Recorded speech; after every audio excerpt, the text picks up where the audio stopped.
Alright, I think I'm live on Twitch.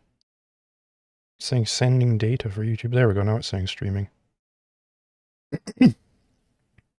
Alright, hello. Can everyone see this?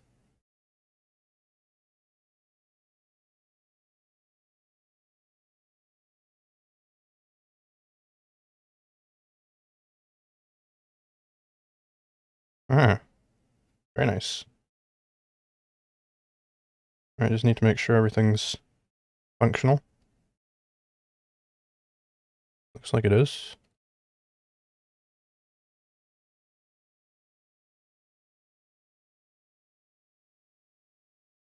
Alrighty. So, today we're doing a, sort of response to, Mentis Wave's new video on borders here. I'm, joined with, Monarcho Hopian, who's been on the channel before. Do you wanna, say hello to the chat? Oh, thank you very much for the $10, Anonymous Mike. Hey, thanks for having me again, Zulu. Yeah, I was on the channel, I think 6 months ago or so now, when we did that whole Trump video, and obviously Trump's turned out to be a great success. So I'm looking forward to this one. I just post. For those who don't know me, I just post stuff on Twitter. Like, I don't really have a channel or anything, so you can just find me on X at Monarcho Hopian if you want to follow me and like my posts and stuff. That'd be appreciated. But yeah, let's get stuck into it. Absolutely. I'm trying to figure out how this, bloody, watch together thing work. It seems to be skipping around a little bit. Hopefully it won't too much. If we just go earlier.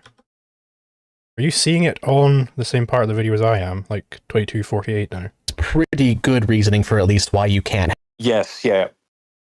But did you pause it there, or is that?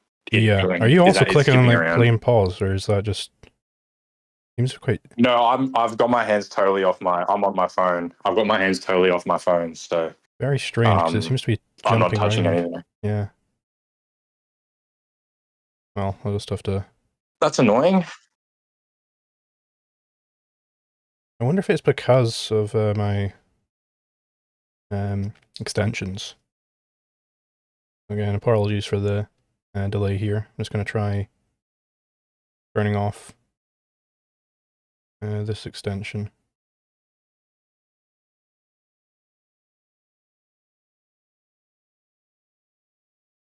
Alright. Now this might drop me out of the call.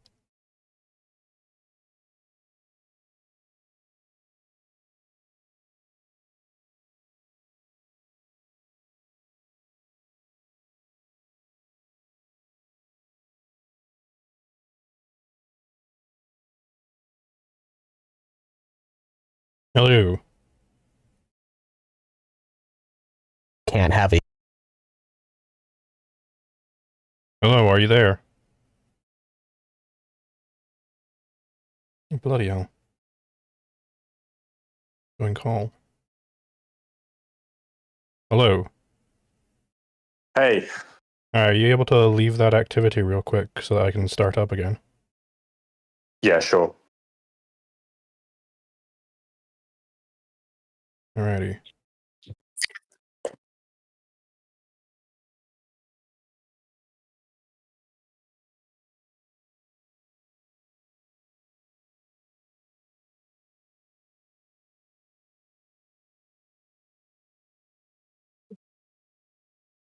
Alrighty. Hopefully this time it won't be skipping around. Let's see. It still says fucking you're hosting. Why does it do this? It says I'm hosting. Yeah, are you able to change it to me? Well, it doesn't seem to be skipping now, at least. I don't think. Fucking. I'll leave the just leave the activity. We're just watching the. We're starting at like the end of the tech bro argument bit. Fucking Christ, this activity is really put together.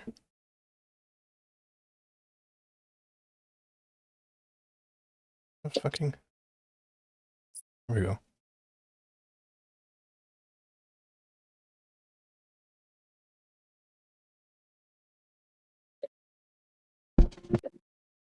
All right. And ants.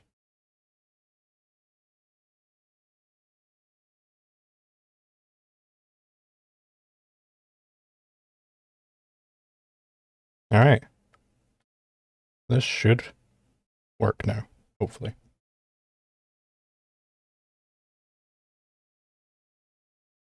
Christ, why is it not? Oh my God. Now it doesn't let me hover over the fucking play button.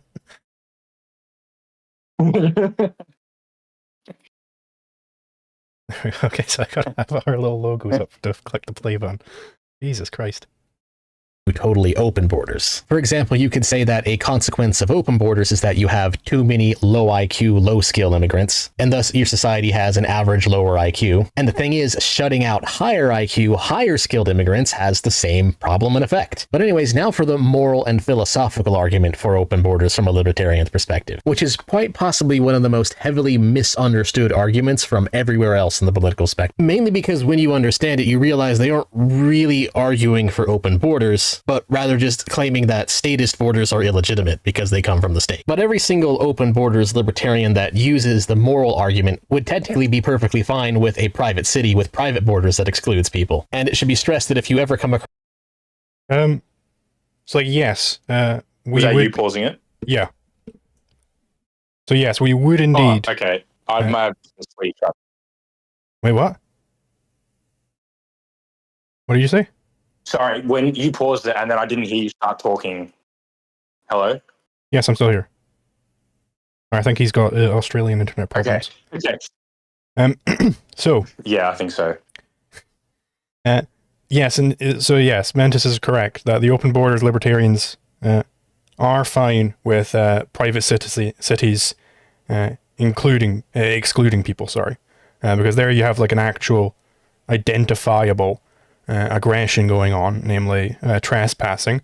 If I go into some Ancapistan, if I go into Hoppaistan, then you can say, hey, that is specifically Hoppa's property.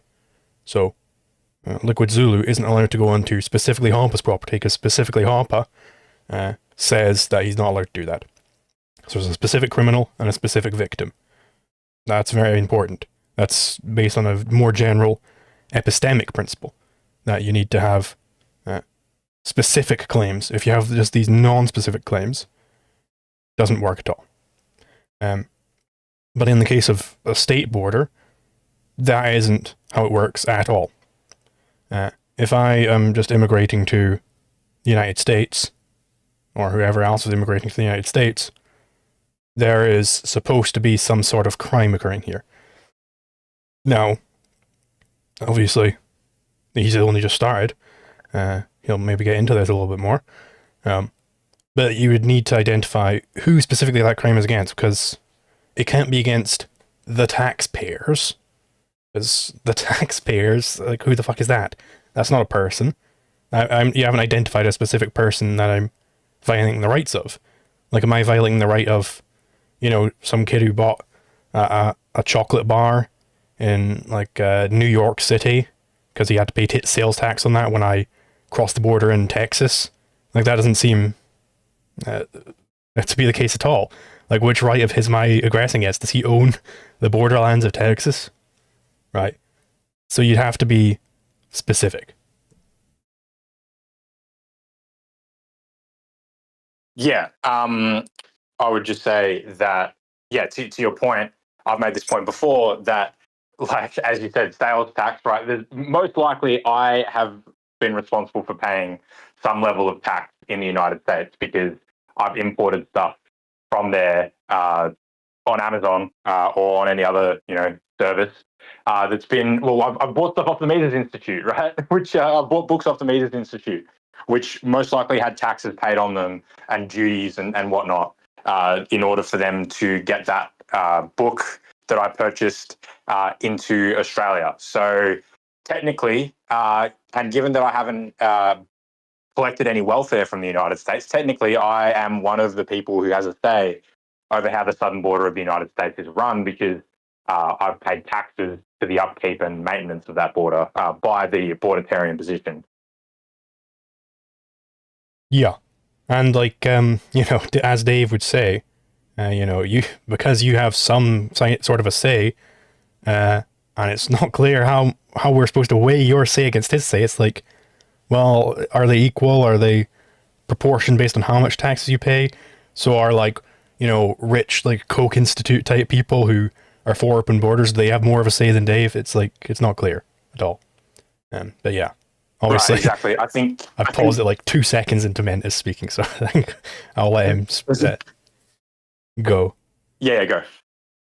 Across a person claiming to be a libertarian that doesn't believe that, then they're not really a libertarian, because anyone who denies private property rights exist is probably just an anarcho-communist who is claiming the label of libertarian for themselves because they think that's good optics. So that's the first important point. But rather, what the open borders libertarians, the actual libertarians who have this position, what they're really saying is that because the land of the borders of the state should be considered illegitimate, that land is therefore unowned. And so then they pose the question, okay, who is aggressing on who when someone passes through unowned land? And the thing is, on a very simple level, they're actually correct in this question. Technically, no one is aggressing on anybody when they pass through unowned land. And so, what he just said there, I think that is basically the entire argument. Done. And sorted. Yeah, exactly. Because if there is no aggression committed when someone crosses the border, the corollary of that is nobody has the right to stop that. If you're only justly allowed to stop people from doing things if it's an aggression, if you have a right to stop them. And what it means to say that you have a right to stop them is that they are committing aggression, they are initiating some conflict. But if they're not initiating conflict by just crossing state lines, as the meme has it, then nobody's allowed to stop them, including the state. So it's going to be difficult to sort of dig out of that hole that Mentis now has. Right, exactly. So he's made our argument very, very well, and now he's going to go ahead and argue against it. I think, look, we can get more into this later, so I'll be very quick. Just to say, I think there's kind of a Mott and Bailey that goes on a lot with this sort of argument, where they'll kind of like the strong, like, enforceable point that they make is that, like, they'll say, oh, we're for private borders like you guys. We're for, we don't want state borders and stuff. So we actually agree with you guys. We're just saying that, in the meantime, we should have these measures in place because it's better than what currently exists. And it's like, okay, but then they'll then go in and argue why we're wrong. And it's like, well, either you agree with us or you don't. Like, either we're right or we're wrong. And sure, you can make a case if you want to make the case for why, this specific set of circumstances under the state is better than this other specific set of circumstances. Like, that's not really a debate I care too much for. I'm interested in the correct philosophy of libertarianism. But if you're going to do that, if that's your position, that, this state of affairs is better for X, Y, and Z reasons that don't have to do with libertarianism, then you can't then argue against open borders libertarians and say we're wrong about anything, because on your own premises, we're not, right? Mm. And so that doesn't really violate the NAP, and therefore open borders, at least on a logical, libertarian, philosophical level, does make sense. Because the issue that they have with statist land is that the way the state gains land doesn't really follow the libertarian ethics or rules of homesteading. Homesteading, or the idea why land actually becomes owned under libertarian philosophy, requires you to actually be utilizing the land in a way that you need it. Like, for someone to own a 4-acre self-sustaining farm, they have to actually toil the land, build their house on it, plant those crops, build a fence around it, or basically transform the land with your labor, with your work, with your resources in a way that shows that you're using this land, etc., etc. The main point here, though, is just that you can't just point to massive amounts of land and say that you own it. You can't point to all the mountains around you and say, I'm pointing to these mountains first, therefore I own these mountains. Yes, and this is an interesting point in libertarian theory, which Mentis brings up here. This sort of pointing theory of homesteading, where you just declare, I own the mountains, I own the stars, I own the moon, by pointing at it, or declaring it, or signing a piece of paper which says that you own it, which is basically how every state has always accrued all of its territory ever. It just kind of writes it down or points at it. So the reason why, and this is why, you know, I respect Mentis a lot more than Dave Smith, who we're going to get to later on in the stream, is that Mentis does actually understand these positions. And that's why this is not like, you know, a big Mentis we've destroyed by facts and logic type stream. You know, I DM'd him to that effect yesterday, like saying, give him a heads up that I was going to be doing this today. Because he does actually understand our position. He does understand, you know, at least a good amount of the theory. You have to understand a good amount of the theory to get to this, to why this theory of pointing homesteading is wrong. So, like, the reason why it's wrong is, quite simply, it comes from the fact that, well, what is property for? Property, the purpose of having property is to avoid conflicts. So, could you avoid conflicts with just pointing at a hill and say you own it? Well, let's say I come along later, and let's just say that that is a legitimate theory of homesteading. That's how you homestead something. Well, if I come along later and I want to start changing how that mountain looks, you know, I want to start cattle ranching on it or whatever, suddenly we have a conflict there because you apparently are using it by pointing at it and I'm trying to use it now.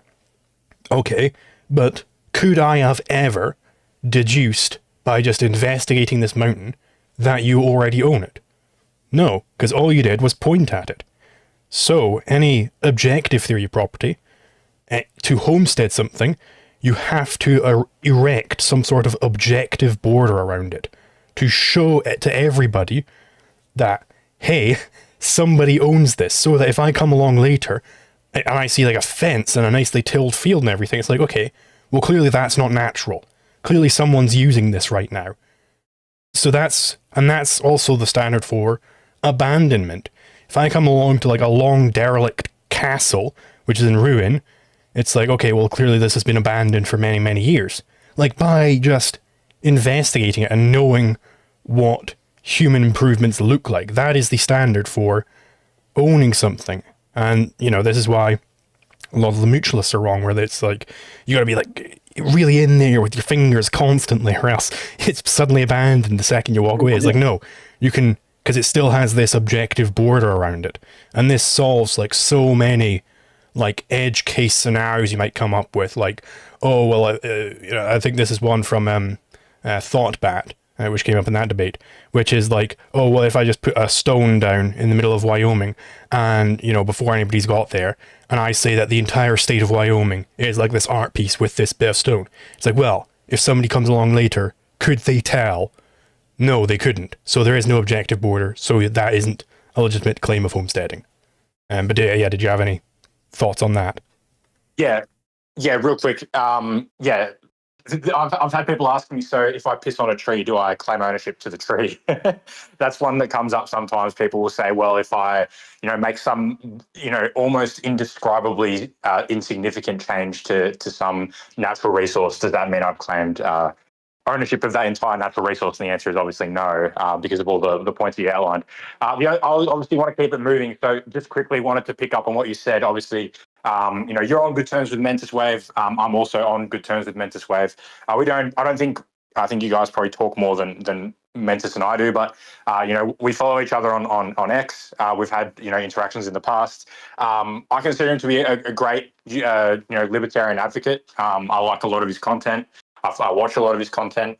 So if anyone thinks that, you know, we're too hard on him during the stream, just wait until we get into the Dave Smith stuff, because you'll get an idea of what we're actually capable of as far as being harsh on people when we get up to that portion of the stream. So yeah, no, Mentis and I, you know, I have great respect for what he does. So this is not a bag Mentis stream. That's not the goal here. Mm-hmm. Mountains. It doesn't really work that way. And the problem is that's exactly what the state does. The state just kind of points to all of this land everywhere around them and claims that they own it because they just say so. Or in other words, they just claim a territorial monopoly and then they threaten force upon anybody who disagrees with that. And so the open borders libertarian is just looking at that from the philosophical perspective that those state borders should be considered illegitimate because states acquired them through illegitimate means. And so all this might then bring into question, well, what exactly could the closed borders libertarian stance possibly be? And the answer is that that the closed borders libertarian stance comes from recognizing the flaws in the open borders libertarian stance and how it just kind of ignores a lot of context. Because when you translate philosophy to policy, you have to recognize that in the real world, policies cannot really be just islands to themselves, but rather policies have second order and third order and fourth order effects on other policies. Or TLDR, things be complex. And so a lot of it kind of just starts from this one simple question. And a lot of it also kind of comes down to a simple question, which is, as long as there is a state, should the state act more in line with the goal of defending people's property rights rather than the opposite? And So, I know you've got, I believe at least, you've got some arguments pertaining to this, but I'll just say that I am willing to completely cede the point, cede the ground, and I completely agree that the state should be maximally aligned with the non-aggression principle. It should act more in line with defending people's property rights. But let's look at that, what that would actually entail. We know that these like second and third order effects that Mentis is going to get into in a moment, we know that whenever the state is doing anything, the second and third order effects, even if it's, saving a kitten from a tree, that involves a whole lot of aggression, mass aggression against basically everyone in society. So what it means to act more in line with defending people's property rights, well, that actually means that it does less. The less the state does, the more it is acting in line with defending people's property rights. So I came up with this term of a policy versus a null policy. Because people talk about, okay, well, we want the policy which aligns most with protecting property. And they'll say like, oh, well, open borders is still a policy, and I just want a different policy. It's like, well, that's not exactly right. The policy which does align with protecting people's property rights is what I'm calling a null policy. It is a policy which says the state can't do X, Y, Z. So an example of a null policy would be the Second Amendment. Is the Second Amendment, is that a state policy? Well, not in the same sense that you're not allowed to have bump stocks is, right? Because what the Second Amendment says is the state is not allowed to have any policy pertaining to weapons. That's what it says. So it is a null policy. It's a policy which wipes out any possibility of policy making in some specific area. So these null policies is what we should really be after. So, and I think that open borders is the null policy in the area of borders. It's saying the state shall not make any policy pertaining to immigration. And then that would make it such that it's acting most in line with defending people's property rights, because it's not able to do anything in this area. Do you have any thoughts on that? Yeah, I mean, you've basically covered off most of the ground that I want to cover off. Essentially, the way I'd summarize it is, and I'll borrow a legal positivist doctrine here to make my point.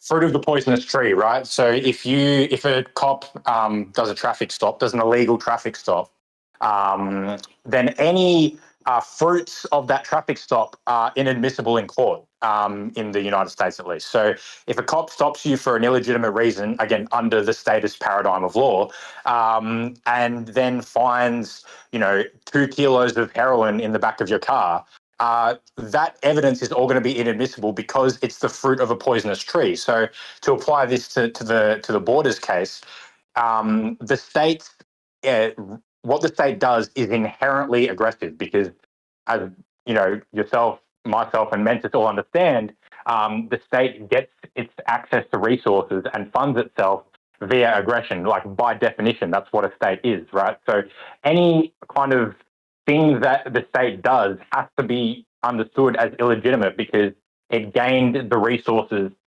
necessary to do that via aggression. So, and look, lastly, I'll just quickly say, so we're talking about defending the property rights of citizens of the United States or people that live within the US, but what about the property rights of the immigrant, right? So, we understand as libertarians that, being in a place doesn't give you kind of special rights or privileges. Like, someone in Wyoming doesn't have any more rights to land that they don't actually own than someone from outside of the US. So, and Mentis agrees, right, that the state is aggressing against people when it has a border policy. So what about the property rights of the immigrant, namely their right to self-ownership? Like, how does this factor into the analysis? It's kind of disregarded at the very least. Mm-hmm. And it also like strikes me, like as I again pointed out earlier, like Mentis has ceded the point that it's not an aggression, it's not a violation of property rights to immigrate to the United States. Well, like, okay, so then in what possible way could it be that the state acting maximally in line with defending property rights would involve stopping this thing which doesn't violate property rights? I don't know how you could make that sort of leap there. Yeah, and just at my next stopping point is at 27:15, just so you know. So, yes. Anyway, I'm happy to continue. While some libertarians, pushed to the extreme conclusions, may be tempted to say no to this question, there's some really big problems and big implications that come from answering no to this. For example, you would be forced to say that in a communist dictatorship, if that communist dictatorship decided to outlaw all libertarians, in other words, declare that all libertarians within the communist dictatorship are now outside of the law, and it is thus legal to do anything to them, if you answer no to that question of the state defending people's property rights rather than the opposite, well then logically you're forced to believe that the communist dictatorship outlawing all libertarians is a good thing. And that creates an issue because that is, of course, completely batshit. Okay, so I got a bit of a reframing here to maybe make it less likely that this stream will get taken down. So, I am a dictator, and I hate cyclists. So I want to institute the Kill All Cyclists Day. And what I'm going to do is I'm going to disarm all of the cyclists, make it so that they can't defend themselves. And then I'm going to arm all of my own supporters, give them all the guns in the world.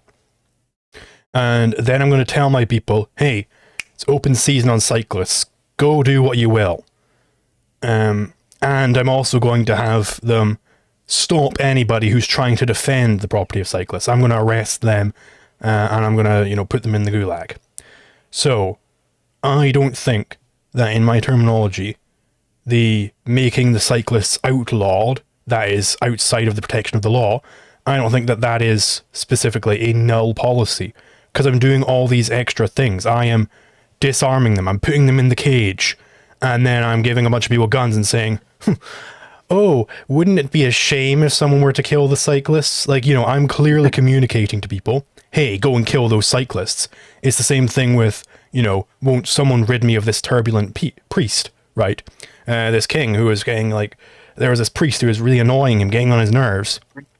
And he said to his knights, won't someone rid me of this turbulent priest? He's not, it's like, technically, I'm not saying that they should go and murder the priest, but that's clearly the message that he's communicating. You can communicate in these ways where it's not, literally autistically, you read it in a court transcript and then he said, go and murder those people. It's like a Few Good Men, right? That whole movie is surrounding this thing of, did he order the code red? Well, he kind of did and he kind of didn't, but he didn't say, go code red that guy. But the implication of his terms was, go code red that guy.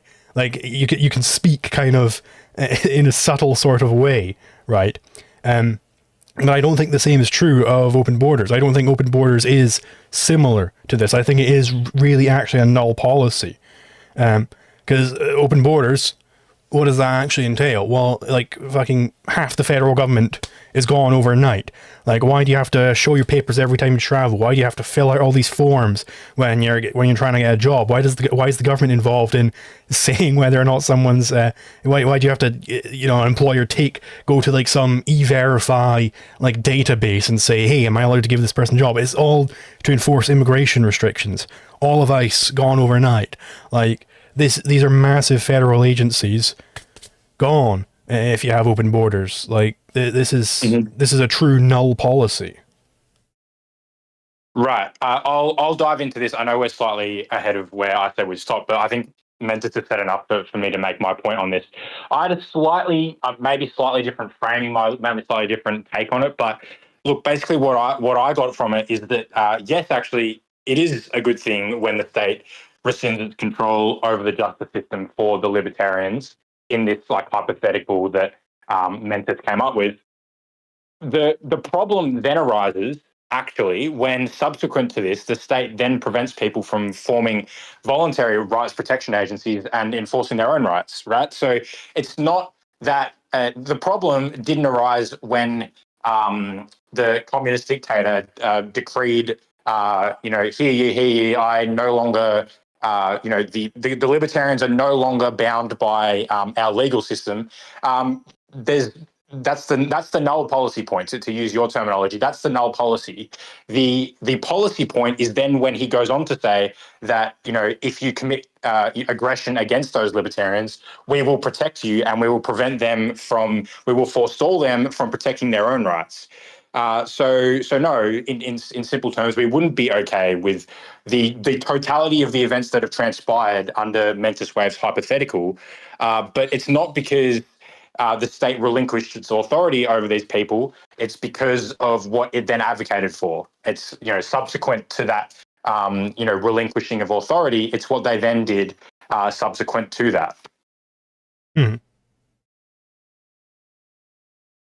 Insane. This is just a simple example of why you can't necessarily disconnect philosophy from the reality it is forced to exist in. You will never achieve liberty if you're okay with the communists declaring open season on everybody who is pro-liberty. That kind of black and white thinking would effectively make libertarianism a failed philosophy. Okay, so I have some thoughts on this sort of rhetoric. So Mentis is saying it's, he's denouncing this like black and white thinking, and what that means is detaching theory from reality. Now, I think there is a certain sense in which people detach theory from reality, but that's specifically for rationalists, like literally people who are, saying, no, we're going to retreat into our minds and build up this cathedral of knowledge, like, a Platonist would. And thank you very much for the $10, Mentos. You mentioned in the last stream you've been avoiding Discord. Can you elaborate on why? I've been very busy. I've been going through some less good situations recently, so I've just kind of retracted a little bit from social media, specifically Discord. But yes, so there is that sense of the Platonist who is building up this cathedral of knowledge in their minds, and they think that that is the really real reality. That is detaching theory from reality. But when we're in the sense of like libertarians and like radical libertarians who are, especially in my breed, they're going to be objectivists. It's not detaching theory from reality, because theory is theory about reality. The theory is identifying reality. It's based on the correspondence theory of truth. So if you want to deal with this hypothetical of a communist party declaring open season on libertarians, you have to deal with that through theoretic objections. I think I gave a pretty good theoretic objection, and obviously Monarcho-Hopian also had his own theoretic objection. They're basically the same one, right? But in different words. But you have to give it some theoretic objection. You can't just say, "Oh well, that's why theory's so bad." Like, no, that's not how you deal with these things. Because if you do go that route of saying, well, if the theory leads to this thing which I think is bad and I can't think of a theoretic objection, therefore we get rid of theory, well, then you're left with way, way, way bigger problems, right? Because then you're abandoning the correspondence theory of truth. You're going into a more of a pragmatist theory of truth, which is, the true is that which works. So, and this is, John Dewey is probably the most famous pragmatist. This is literally what they believe, where to say that something is true, to say that something is the case, means that it works. Now, the standard of working on pragmatism is that it satisfies some desire. It leads to good outcomes. That is the standard of what it means for something to work, because obviously it can't be leading to literal actual good outcomes out there, because they don't believe in out there. They don't believe in correspondence theory. They don't believe in facts out there. They believe in something is true if it works, if it satisfies this desire. And this is what it means for anything to be true. So they apply this to logic as well. So logic is a theory of logic is correct, because of course at this point in the history of philosophy, people are coming up with all sorts of wacky systems of logic because they're just abandoning Aristotle totally. So the standard they use to pick which theory of logic they're going to go with is whichever one works. You know, if it works to have a many-valued logic, then that's the correct theory of logic. It's the theory of logic which works. So this desire that the true thing is satisfying must be pre-logical, right? Because logic itself comes after that. You haven't figured out what the logic is yet. So on pragmatism, the true is that which satisfies some base, pre-logical, unjustified and unjustifiable whim.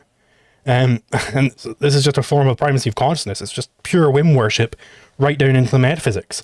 Because it's saying the true is that which satisfies the purposes of a consciousness.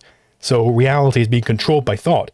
Now, this strikes me that this is a way, way, way, way deeper hole that we've dug ourselves by going into the pragmatist theory of truth.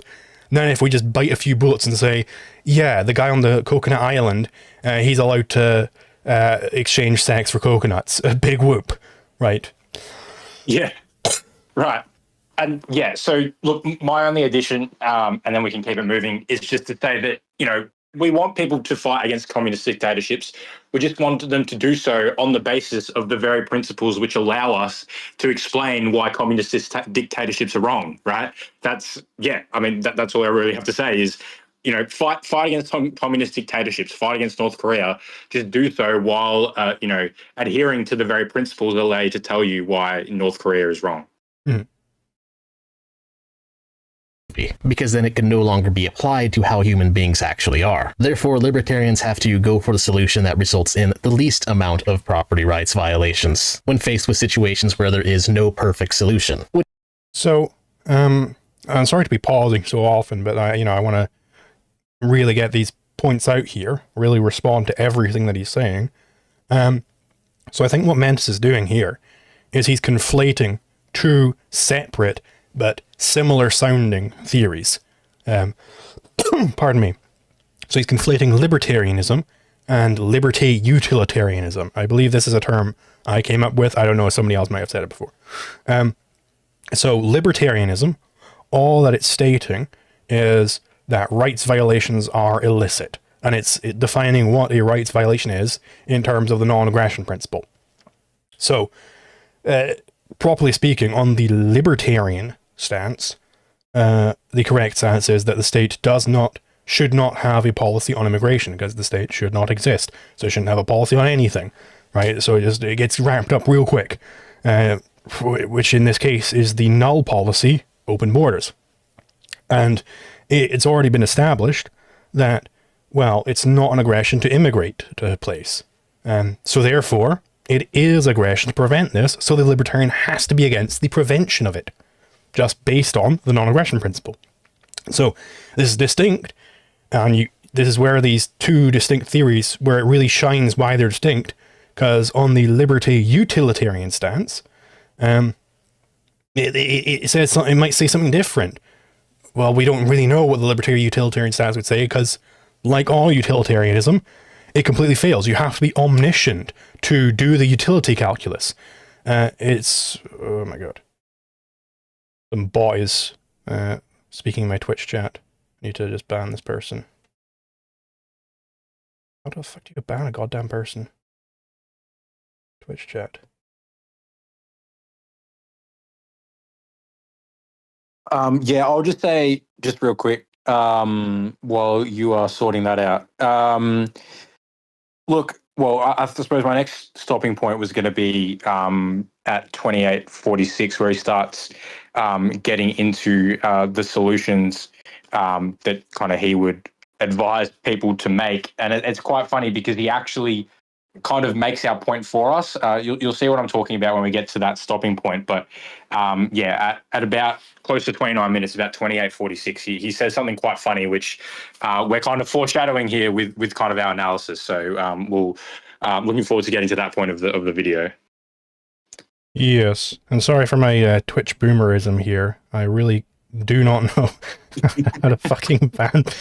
There's like a little sword icon, which I assume is what you use, but it's fucking hidden behind the reply button, and I can't click it. Who the fuck designed this goddamn website?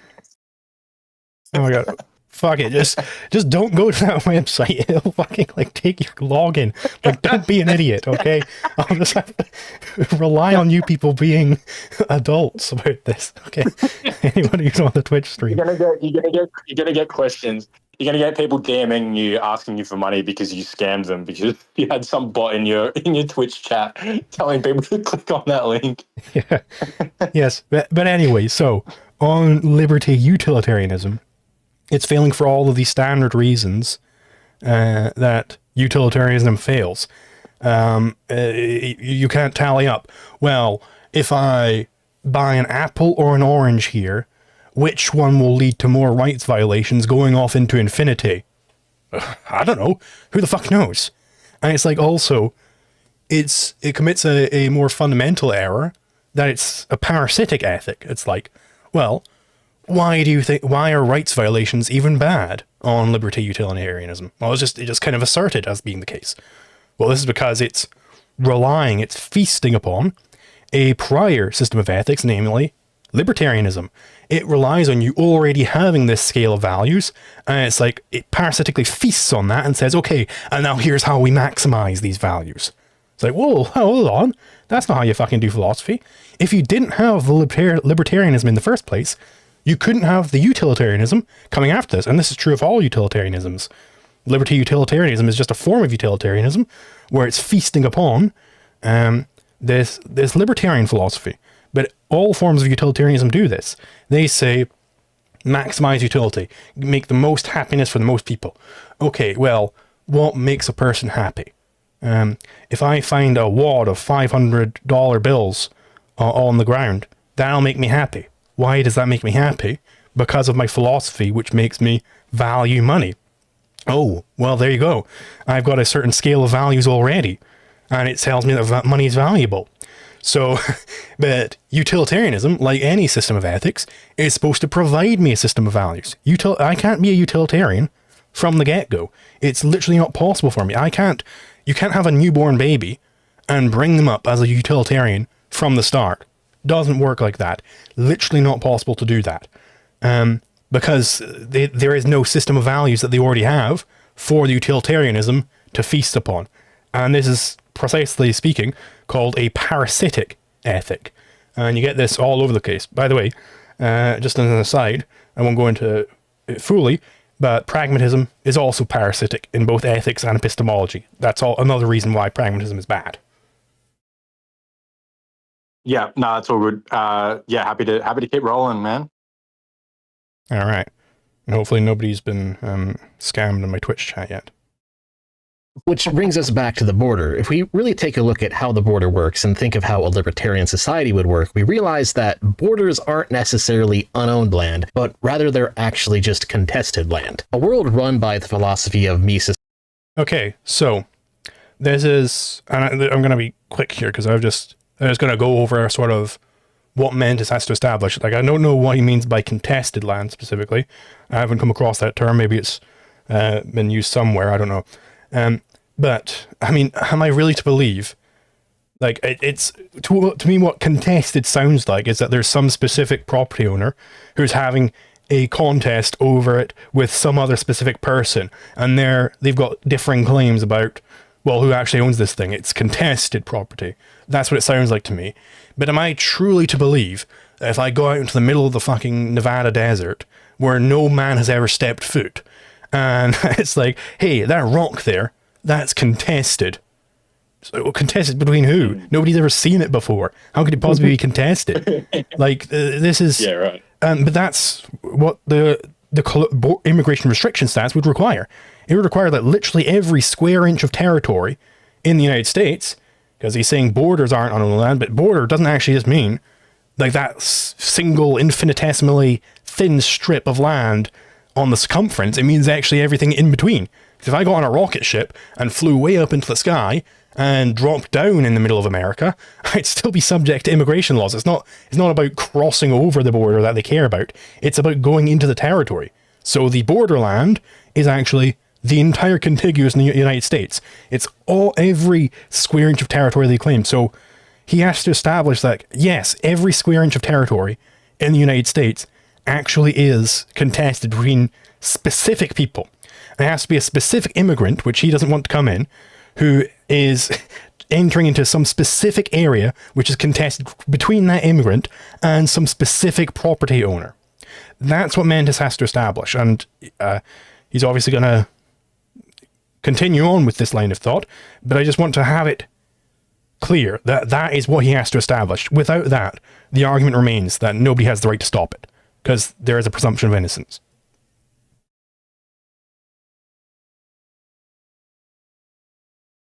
This caucus libertarians would look very, very different than the way the world currently operates. For those of you who aren't significantly keyed into how libertarian philosophy actually works when pushed to its logical conclusion, the world would kind of look sort of like a bunch of very, very tiny monarchies, but they would be run under natural law theory, and thus it would be more like a CEO rather than a king. And the reason these would form is because people would voluntarily want to be a part of these kind of societies, because when they're run by natural law, there's a very big difference in incentive of the owner, which is that they have to create a safe society that people actually want to be a part of. And so naturally these societies would have private borders and would have exclusionary rules. A simple understanding of why this would happen is just to kind of look at this image right here. And this, I think, kind of is the... Okay, so with this... Yeah, we need to get into this. Yeah, I think that he's sort of equivocating on what it means to be okay with something. So, I'm not okay with having a bunch of dumbass people around me. I'm not okay with that. I don't like it. I'm against those dumbass people getting in my way. But does that mean that the state has a right to ship them off to Guantanamo? I don't think so. Right? That I'm not okay with it doesn't change anything. Because what the original meme is trying to do is it's establishing the rights of the situation. Not whether those people are good people or not. Like, you can just apply this to births, right? We all know these stories of like the welfare queen having like 8 children who are always getting in the way and gumming up the works, and applying for welfare themselves and having 8 more children. Like, we all know about these stories. But does that establish that we need to have a government agency which tells women when they're allowed to have birth or not? Like, would that really lead to better outcomes here? I don't think so. Just because the fact that there is in fact forced integration doesn't imply that the government should implement forced disintegration. That's not a null policy. That's an extra policy on top.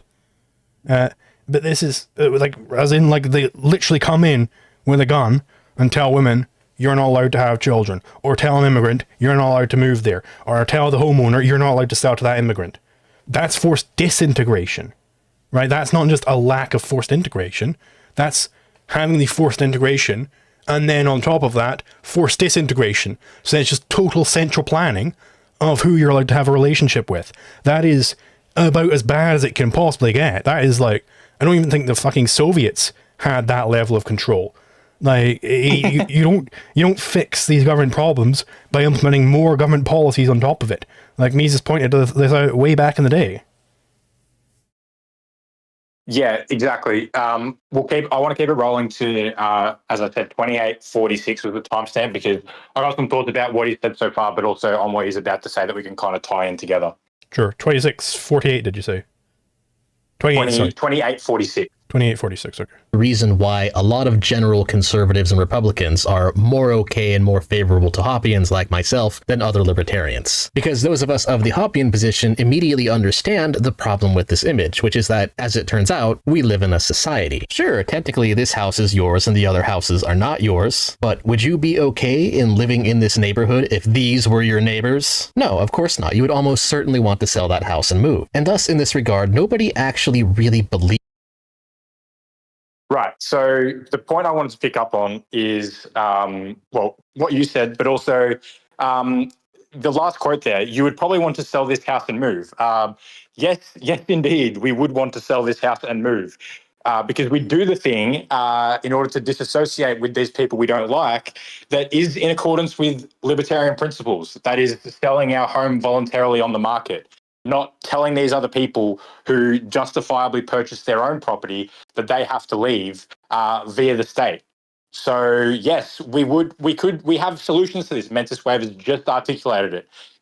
If you don't like the people that are around you, and they have a legitimate claim to their property, and you don't have any kind of contract that you can enforce with them to evict them, then it's on you to sell your home on the market and get rid of them. And get rid of yourself and find another place to live. If that's really the issue here, then yes, sell your home. Exactly like Mentis Wave said, he makes a great argument for why we should be allowed to voluntarily buy and sell homes on the free market. So,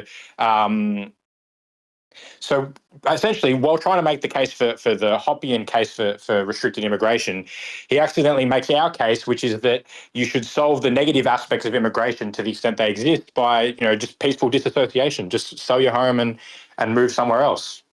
Mm-hmm. Yeah, it's like the other day on Twitter, I was arguing with that like N of one guy. I don't know what his deal is, but like he was saying like, well, no, people in the U.S. don't want immigrants, and I was like, well, okay, let's say truly, literally every single person in the United States did not want any immigrants in the United States. Okay, would having open borders change anything about the number of immigrants coming in? No. Because if nobody in the United States wanted immigrants, then they wouldn't hire any immigrants, they wouldn't sell to any immigrants, they wouldn't, none of the airlines would admit any immigrants. Like, if every single person in the United States did not want immigrants, even if you had a total open borders policy, not a single immigrant would come in. So what open borders really does is it allows the exact number of immigrants that Americans want to come in. Now, obviously, there are problems around all these welfare programs and everything. So there is such a thing as forced integration. Don't get me wrong. But this is not an open borders problem. This is a welfare problem. And, just right at the end there, Mentis is saying, well, nobody really believes this meme. But he's equivocating again. The meme is only establishing what property is yours and what property isn't yours. It's not saying anything about where you want to live. Now, I might want to live nowhere near any cyclist. I might really hate cyclists and I want to completely get away from cyclists. Now, that stance doesn't imply that I also have to hold that I'm allowed to destroy every bike in the world. Those are two different things. It's like the old Bastiat thing of, because socialists assume that because we oppose to a thing being done by the government, we must oppose to it being done. Now, Mentis is taking the other side of the coin. That we oppose to a thing being done must mean we support it being stopped by the government. But that's not the case. It's outside the realm of law at that point. Yeah, exactly. Just to, I'll keep signposting where I want to stop each time, just so you know. So my next stopping point was at 30 minutes and 20 seconds. So obviously, feel free to stop between now and then. Just wanted to let you know when I wanted to jump in again. Sure, my next one's way after that, so. Okay, cool. Believes this. To think that society can't possibly have any kind of effect on your quality of life whatsoever is, to be frank, and this is honestly the nicest way I can possibly put it, extremely childish and naive. The reality is, when given a choice, most people will peacefully and voluntarily choose to live with people who are similar to themselves, which is how Hoppianism kind of achieves homogenous societies through peace rather than coercion. The Muslims get their Liechtenstein, the Christians get their Liechtenstein, you get a Liechtenstein, and you get a Liechtenstein, everybody gets their Liechtenstein. And thus, a decentralized world run by natural law theory, made up of tens of thousands of Liechtensteins, is how the world would actually operate under this kind of libertarian philosophy. As I've kind of said before in other videos, the best way to understand this is to think of the world the way it currently operates as Kazaa, and to think of the Hoppian libertarian world as more like BitTorrent. It would be decentralized, but that doesn't necessarily mean there wouldn't be any kind of rules, and it certainly doesn't mean that there'd be no borders. And of course, in this world, the philosophy of libertarian open borders then makes perfect sense. Because of course, any land that has not been homesteaded by one of these Liechtensteins, of course, should be open to all. So in this kind of global Liechtenstein version of ANCAP theory, yeah, open borders make sense. But that is, of course, because of the context. Moving back to the unfortunate reality that we currently live in, we have to consider the policies that currently actually exist, that we unfortunately currently live under, and consider what those policies actually do. And I think the biggest flaw of the libertarian open borders position in the reality we currently exist is that they're just kind of failing to recognize the logical reality of parentheses. Okay, so my point was actually prior to when he starts bringing up the this little maths thing, so we can cover that later on. But so basically, I just wanted to take this chance to kind of home in on, I think, an error that Mentis Wave is making, because he kind of, obviously, he's gone into detail about like what his ideal Hoppian society would look like. And I agree, I'm obviously also a Hoppian as far as what I think a fully ANCAP world would look like, with a lot of small covenant communities. But what I think he's doing is he's starting at his desired conclusion, which is, lots of small little voluntary Liechtensteins, and then working backwards from that conclusion toward the current state of affairs, in order to, justify his position on immigration, right? So I want to bring up a quote. I know I've seen you use this quote before. Michael Malice, I've heard him, he once said, I think he's the originator of this quote, that anarchy is not a location, it's a relationship. So what he's saying there is that, perhaps more precisely, the non-aggression principle doesn't describe some hypothetical ideal society that we want to live in.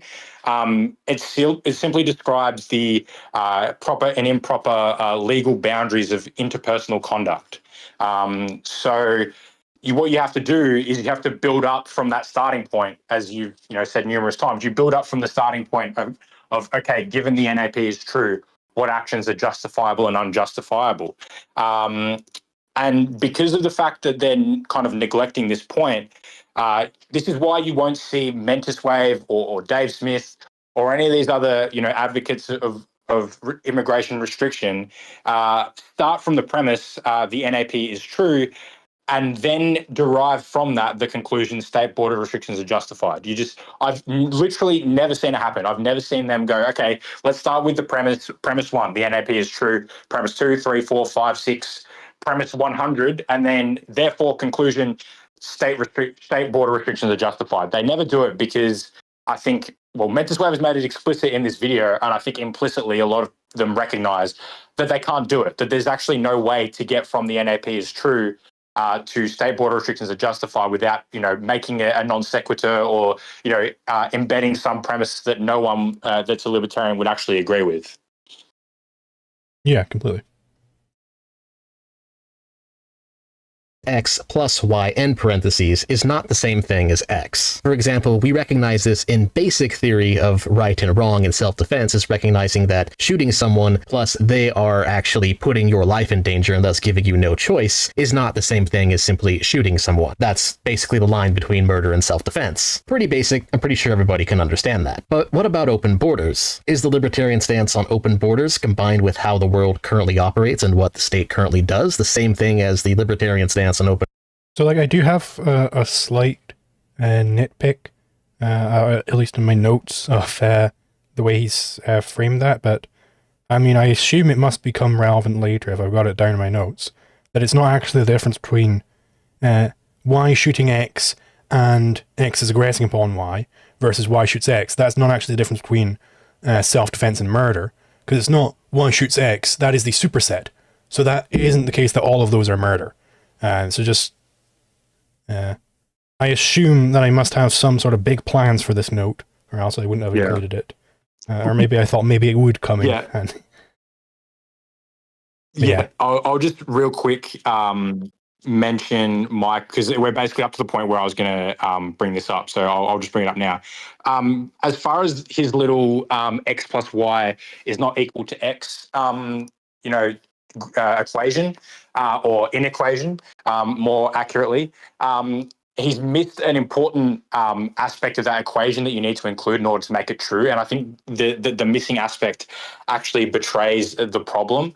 So X plus Y is not equal to X is only true when X is not equal to 0. Right? So if X equals 0, if Y equals 0, my apologies. If Y equals 0, then X plus 0 still equals X. So to apply this to the scenario, I think X equals, I keep saying X and Y the wrong way around. I think Y is 0 in this case. Basically, I don't think that the state's interference in other areas, in welfare payments, in various other areas of life, I don't think that factors into the equation in this scenario. Essentially, I think that y is equal to 0 as far as state restrictions are concerned, and how that other topic relates. So x is still equal to x, and the y is irrelevant in this particular context. Yeah, it's like in set theoretic terms. It's like the probability of event. I wake up tomorrow, given the fact that the sky is blue. Well, actually, the fact that the sky is blue doesn't have any bearing on it, so that set would just be irrelevant. You don't need to include it. It's like given that A is A. Yeah, for sure. I want to stop it again at 32 minutes and 13 seconds, just so you know. All right. Open borders on how it would actually work under libertarian theory and practice? No, obviously, of course not. And so we need to look at things a little bit more under the microscope here. The borders that the state has illegitimately drawn, what those borders really are is their contested land. Because without the state inflicting ridiculous zoning laws, people would surely homestead a lot of this land. So, remember what I brought up earlier with his contested land point. What he has to establish is that some specific immigrant that he wants kept out is traveling to land that is contested by a specific native. Because again, these claims, they need to be specific in nature. Non-specific claims just get completely dropped from the flow. So, it is not established that there is some specific contest by this potential homesteading argument that he's got here. Where, well, if the state didn't have zoning laws, then somebody probably would have homesteaded that. But it's like, well, that's a non-specific claim. Who specifically was trying to homestead that? Who specifically did homestead that? And then it was like bulldozed by the state. Who is the specific victim and criminal? We don't know. It's gone into the realm of non-specific claims. So if that's the sense in which Mentis means contested land, well, it has to be dropped from the flow. It's not actually relevant to any sort of legal analysis. Yeah, totally agree. Yeah, feel free to keep it rolling.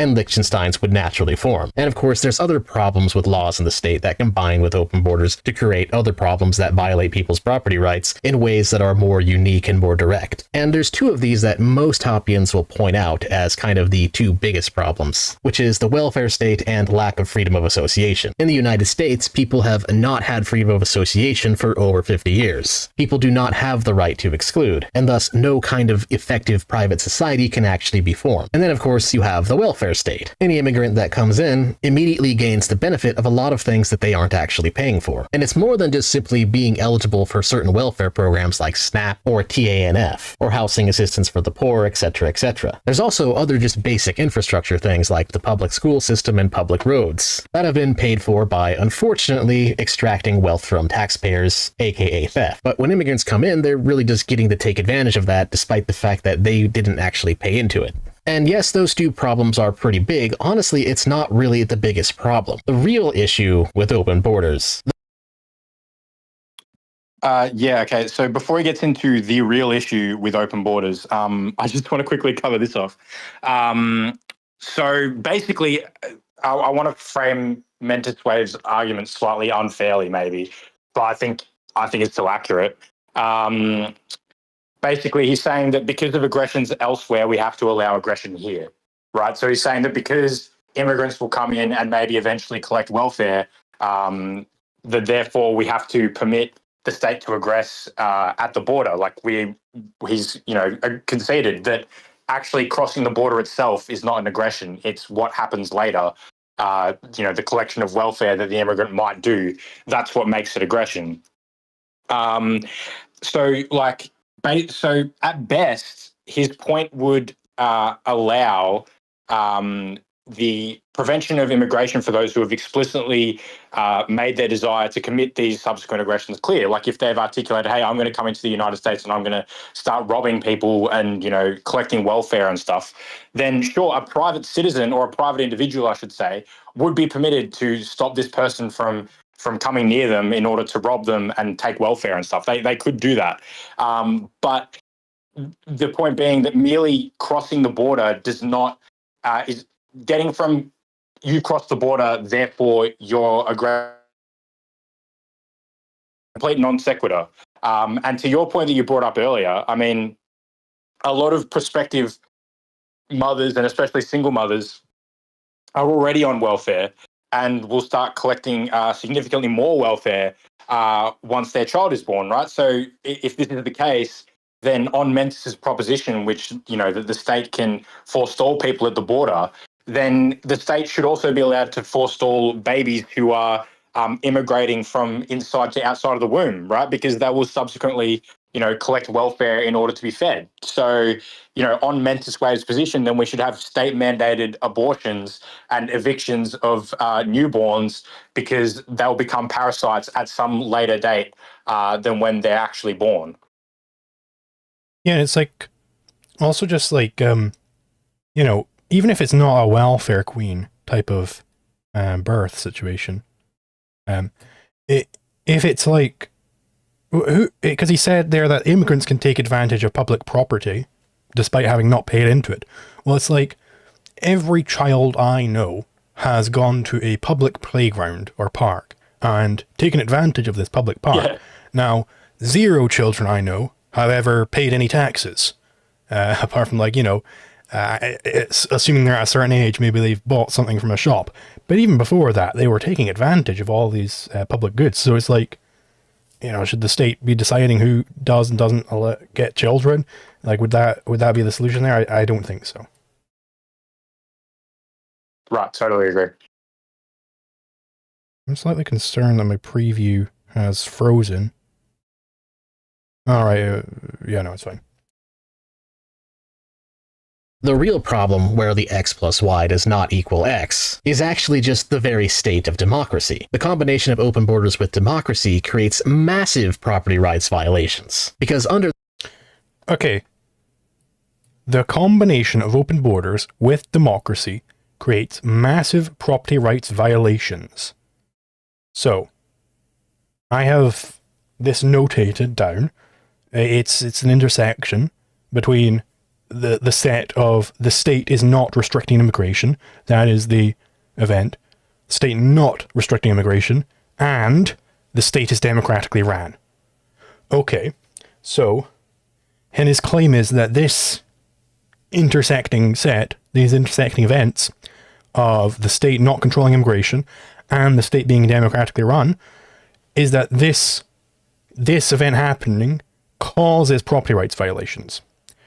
Okay, but which one of these events is the one actually causing the property rights violations? It's not the state not restricting immigration, right? This is a smokescreen.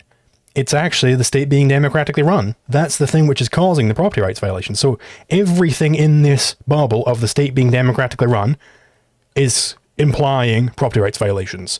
And then he's looking at this intersection of something which doesn't actually cause any property rights violations. And then saying, hey, look, there are property rights violations here. But it's like, well, that's not being caused by the open borders null policy, right? They're separate things. And you need to analyze separate things separately, or else you run into problems like this. To wit, it's the democratic running. And in fact, it's the wider set of actually there being a state. That's what's really happening here. So right, yeah. So look, essentially, to summarize your point, an equally consistent proposition with Mentis Waves would be Monhop taking a shit in Australia, and Australia being a democratically run country means that Monhop taking a shit results in property right violations. It's like, well, you know, this action occurred in a democratically run state. I suppose there's rights violations implied by this. And it's like, well, you actually have to point specifically to how me taking a shit in my own toilet led to a property rights violation before you can stop me, forestall me from doing a poo, right? Mm. Under this combination, anybody who comes into the state immediately gains the right to basically take away your property if they can get enough other people on their side. And so that's his elaboration there.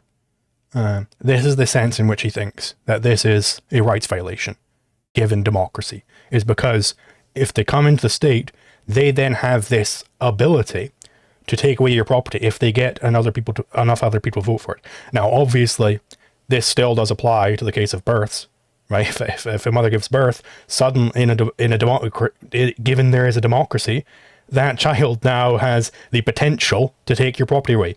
But here's the thing: is the potential isn't the actual, right? It's specifically the part where they're able to gang up and take your property. That's the problem. That's the problematic part, and that's a potential, right? They might do this. They might form a gang and take away your property. That's the problem. If you specifically point to a person who's, ganging up to take your property, absolutely, they're an aggressor. Like Zoran Mamdani, that New York mayor guy, he's absolutely an aggressor. He is threatening all the property of the people in New York. That's terrible, terrible things.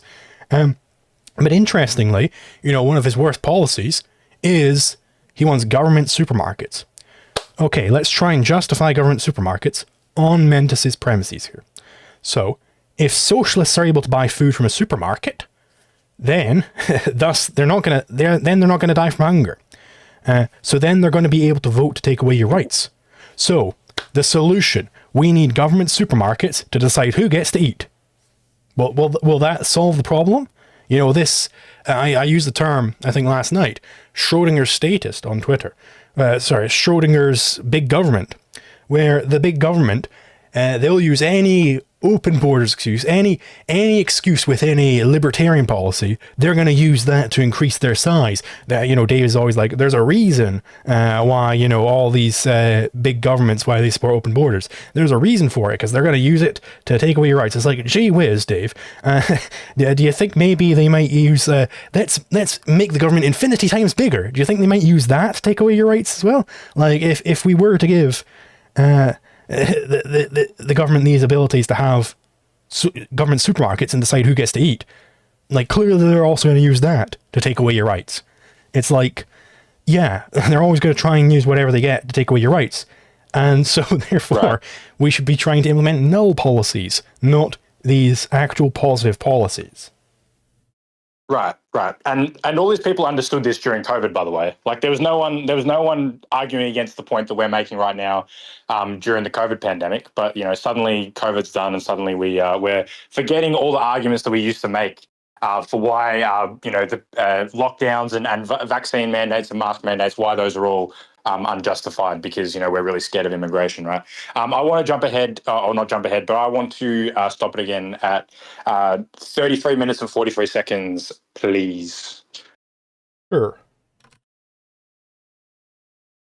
I'll be stopping a little bit before that. Actually, it'll be a different point. Don't worry. Yeah, that's fine. Evangelion enthusiast, thank you for the $5. I think that a lot of the closed border position is putting society as an intrinsic value to be gained at any cost. So let's see. Intrinsic value to be gained at any cost. Yeah, that's sort of related to the point that Monhop was making earlier, where it's like they're working backwards from their ideal society to try and make a justification. It's like that is the intrinsic good, is this like covenant community world. And we just got to get there anyhow, somehow anyhow, which is completely different, by the way, to how Hoppe built it up. Like, if you read Private Production of Defense, he's not saying, oh, it would be really cool if insurance agencies did everything, so let's try and justify this. He analyzed it. He worked step by step, going, okay, well, let's look at this from an economist's perspective. What is aggression? Well, it's a risk that you have. Okay, so how do we deal with risk anywhere else? We would deal with it through insurance. Okay, but here's the stickler, is not every risk is insurable. I can't insure myself against lighting my own house on fire. So I need to look into, is this an insurable risk? And he analyzes it and looks, okay, well, there's a certain set of aggressions that are insurable. You can't be insured against something if you are, provoking an aggression. If you're provoking an aggression, you can't insure yourself against that. So that's why Hoppe gets to these sort of social conduct rules that he believes would come about. Because these insurance agencies, they would enforce these rules of social conduct on their customers, or else they're not going to get insured. right? So he's not working back from, I want to have all these social rules enforced by insurance. How would that come about? He's working from the ground up.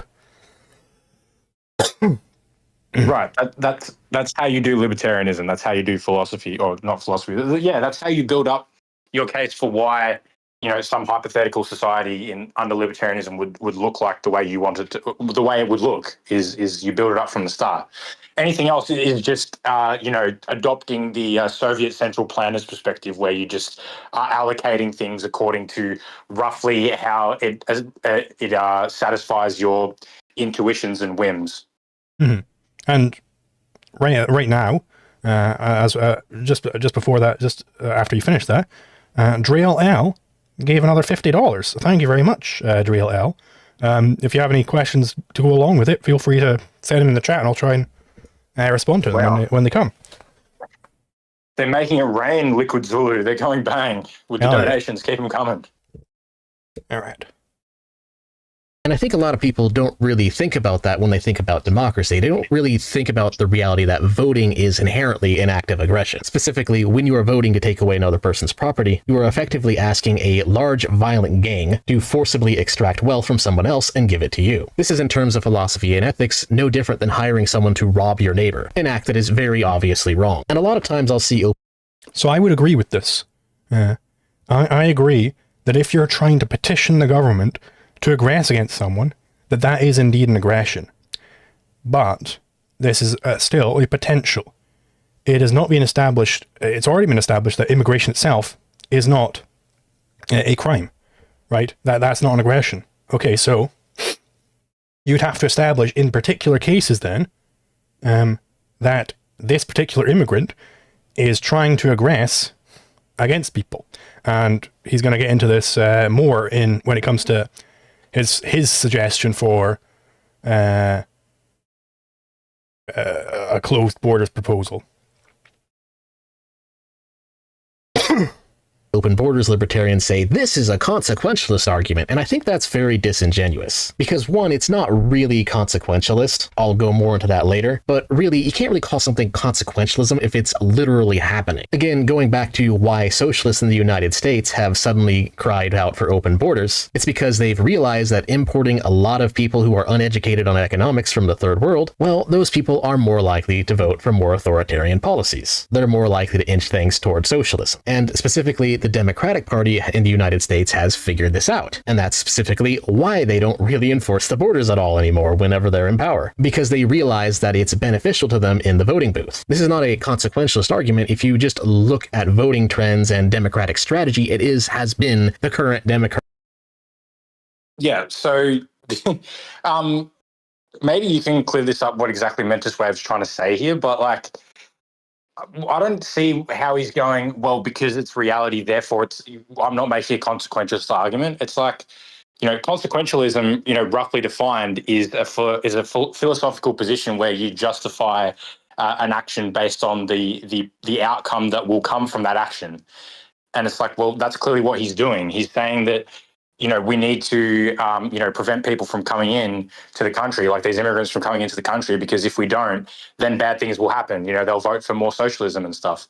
That is consequentialist. I don't see how the fact that it is actually happening means it isn't consequentialist. It still is consequentialist. So you're just making a consequentialist argument according to something that's currently happening. I don't see how that's anything other than consequentialist. Yeah, I really don't know what he's meaning by consequentialism here, but nowhere where I've seen does it mean that, oh, well, because it's currently happening, it's no longer consequentialism. It's it means that you're justifying something based on what it'll cause. Now, it might already be causing that thing, but that's irrelevant to the consequentialist thesis. Right, yeah, exactly. And I want to stop it again once he gets into this kind of open borders for libertarians only thing. It's quite funny, actually. I think he really undercuts some of his own prior arguments. So let's get into that. Mm-hmm. I've got it at 3442. Would that be copacetic? Yeah, that works just fine for me. I've got 3429. So yeah, go for yours. That's fine. strategy for the past 20 years or so. And so we are already the frog that is in the boiling pot. We already need to do something about it. This isn't consequentialism, it's your current reality, whether you like it or not. But even if it wasn't, it wouldn't really be consequentialism if we look back at that old question that is originally asked. Who is being aggressed upon when an immigrant crosses into the border under the way the United States currently operates? And this is where things get a little bit interesting, because I have a take on this that is a little bit different than other libertarians have, which is that I personally actually do believe open borders can work in the way the United States currently operates, and that it would be ethical. But there's a really big catch to this. See, I believe that we should adopt an open borders policy, but for libertarians only. No, seriously, think about it. When an immigrant crosses into the border of the United States, it's generally not an act of aggression, depending on their intent. If they are a communist crossing into the United States with the intent to vote for more Gibbs and take advantage of the welfare system, then I would argue that that person crossing the border is in fact an act of aggression. Whereas when a libertarian crosses... Okay, so if a communist is crossing the border with the intention of voting for more Gibbs, then that is an act of aggression. The crossing of the border? Is that the act of aggression? Like, why are we cutting it off there? Why not when they walk up to the border with the intention of getting more Gibbs? Is that an act of aggression? What about when they got up that morning? Was that an act of aggression? Like, why are we doing this recursion right back to the point of crossing the border? Why is that specifically the part where it becomes an act of aggression? Surely it is the voting with the intention of taking away, getting more Gibbs. That would be the act of aggression. Now, obviously as they're threatening this, that's also an act of aggression, registering to vote and stuff, that's clearly linked.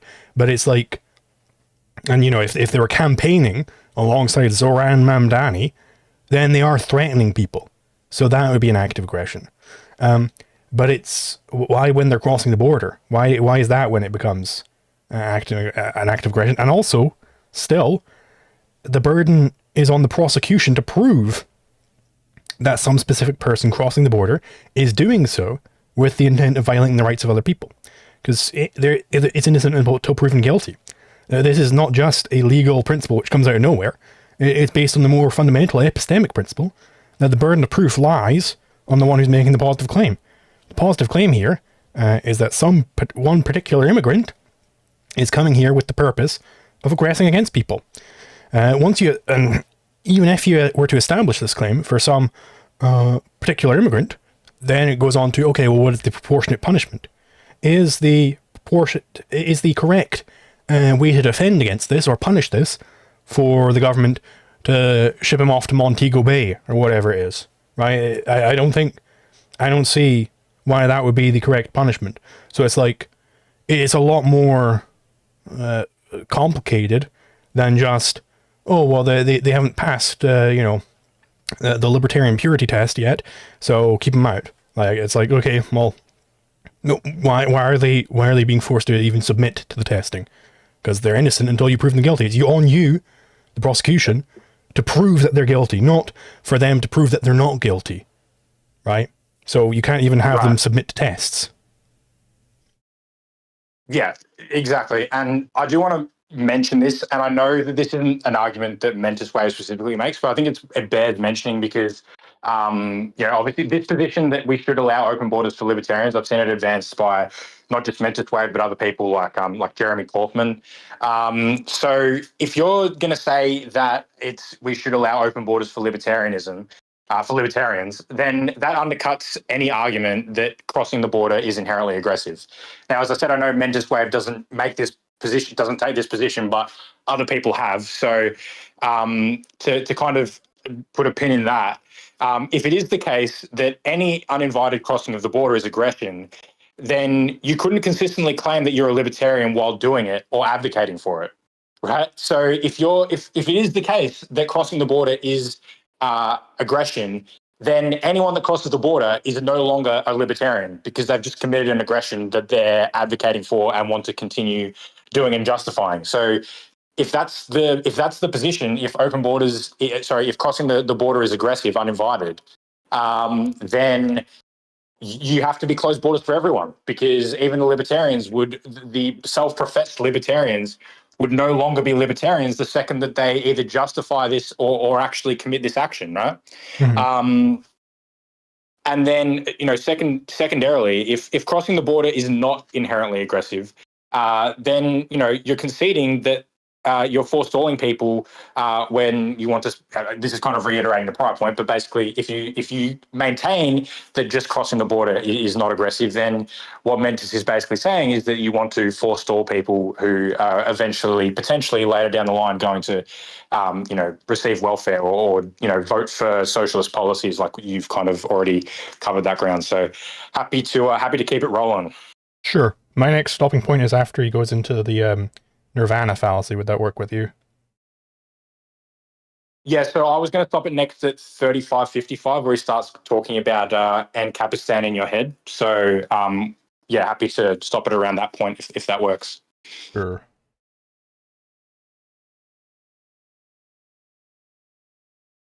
The border, they don't have an intent on those things. In fact, their intent is to use their voting rights to actually reduce the state. And yes, I'm aware this might sound like an insane take, but if you think about it logically, it makes sense. Just because the rights to democratically expropriate property that a person gains by passing these state borders within a democratic state in an open border system shouldn't exist, doesn't change the fact that they do. And so the open borders libertarian position has thus committed a classic nirvana fallacy, checking libertarian theory against Ancapistan inside their head instead of checking against, the reality that we actually live in. Yes, statist borders in an ideal libertarian world would not and should not exist, but we don't live in that world. The reality we do exist in is a reality where the state lines are not arbitrary and do not represent owned land. Rather, they represent a line of jurisdiction that a person becomes a part of by crossing that line. Whether that is ethical or not does not matter, because it is what currently happens. It is the reality we exist in. And so an open borders policy, as long as we have democracy and welfare and forced integration, etc., but mainly the problem is democracy, would not actually get rid of that line. People would still gain the things that come with said jurisdiction, unless you can get rid of those problems first. The truly open borders libertarian position can only exist by completely ignoring this reality. So, just to maybe kind of reiterate a point I made earlier, but arguably this is just kind of projection. Like, he's bringing up the whole Ancapistan in your head type thing that, people will accuse us of, just living in pure theory in our head and not dealing with reality.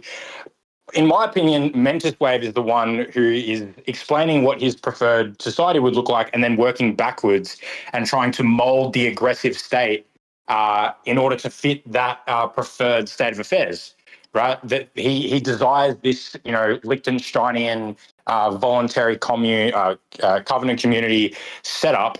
And so he's imagining that, he's envisaging that in his head and then working backwards from that to mold the current state of affairs in order to fit that. So, as libertarians, that's not what we do. We derive conclusions from true premises and start with start with argumentation ethics, or start with, at the very least, start with that the NAP is true, and then we derive true conclusions from that starting premise. We don't go, okay, we want Liechtenstein, we want small covenant communities. Let's set about trying to mold the aggressive state into those voluntary covenant communities. Yeah, and I think even beyond this, he said open borders libertarianism is a nirvana fallacy because we're checking libertarian theory against Ancapistan in our heads rather than checking libertarian theory against the reality that we live in, right? Just the same sort of point you're bringing up. But that's not the alternative, I don't think. You don't have to check your theory against anything, right? The theory is already theory about reality. It's already based in the correspondence theory of truth.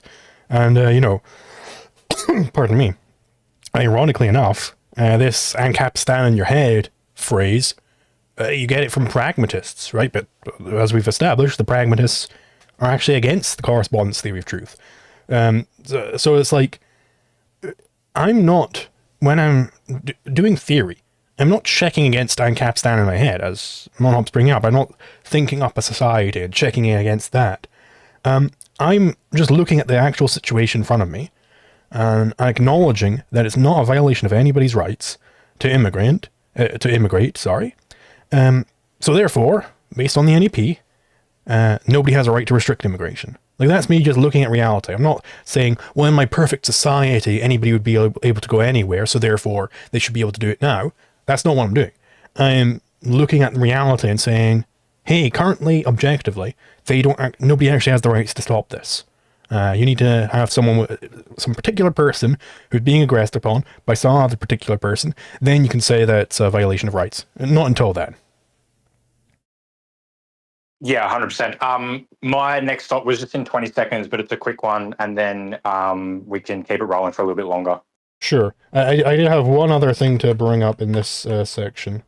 Where Go for it. he's saying that open borders should exist in an ideal libertarian world, but we don't live in that world. Okay. But then Mentis has conceded the point that open borders is actually the ideal in this case.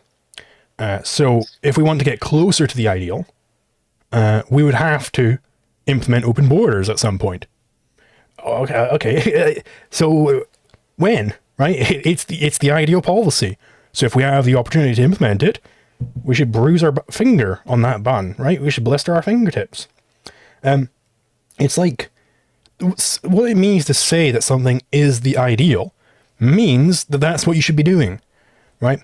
The ideal, saying something is ideal, it's a Platonist interpretation of that term to say that that means it's impossible, right? That's fundamentally Platonist. The ideal is possible to you. You can achieve the ideal. There's no law of physics which is preventing open borders, and in fact, everybody would acknowledge this. The closed borders crowd, they're getting really upset about how much immigration is being allowed, and they're being upset. We got to get away from this. They wouldn't be going on about it so much if it truly was impossible. But yeah, like the ideal means do it. Right, 100%. And completely avoiding the context. And if you look at a lot of open borders libertarian arguments, they all commit this problem. They all ignore the issues of policy combinations and the reality we actually exist in, and how things would actually work. Therefore, when a commie crosses the line and gains the fraudulent rights of said state jurisdiction to vote away property rights, and essentially vote to steal your property, vote for theft, etc., that is an act of aggression. Was that what you wanted to? Yeah, so just quick on this. Just very, very quickly.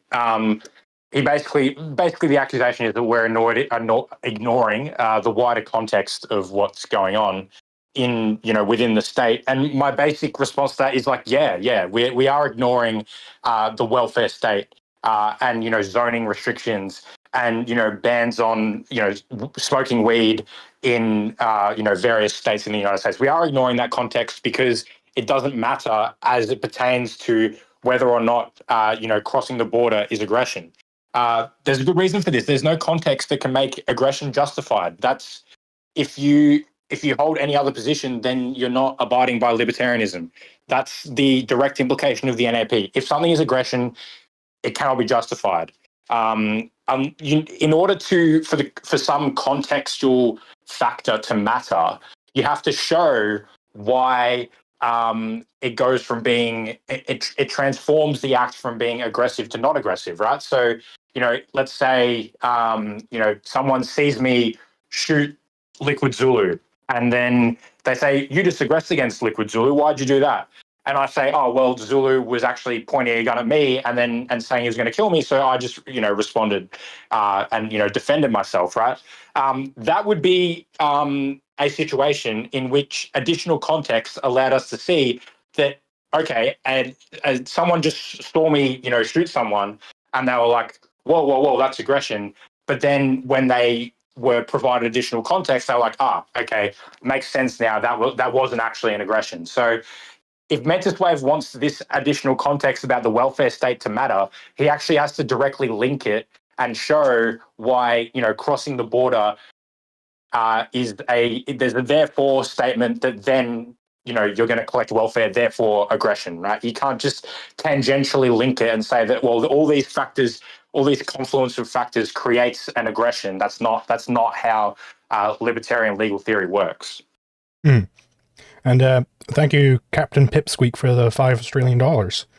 I think the core mistake Mentis is making here is conflating immigration and citizenship. Well, there you have it, folks.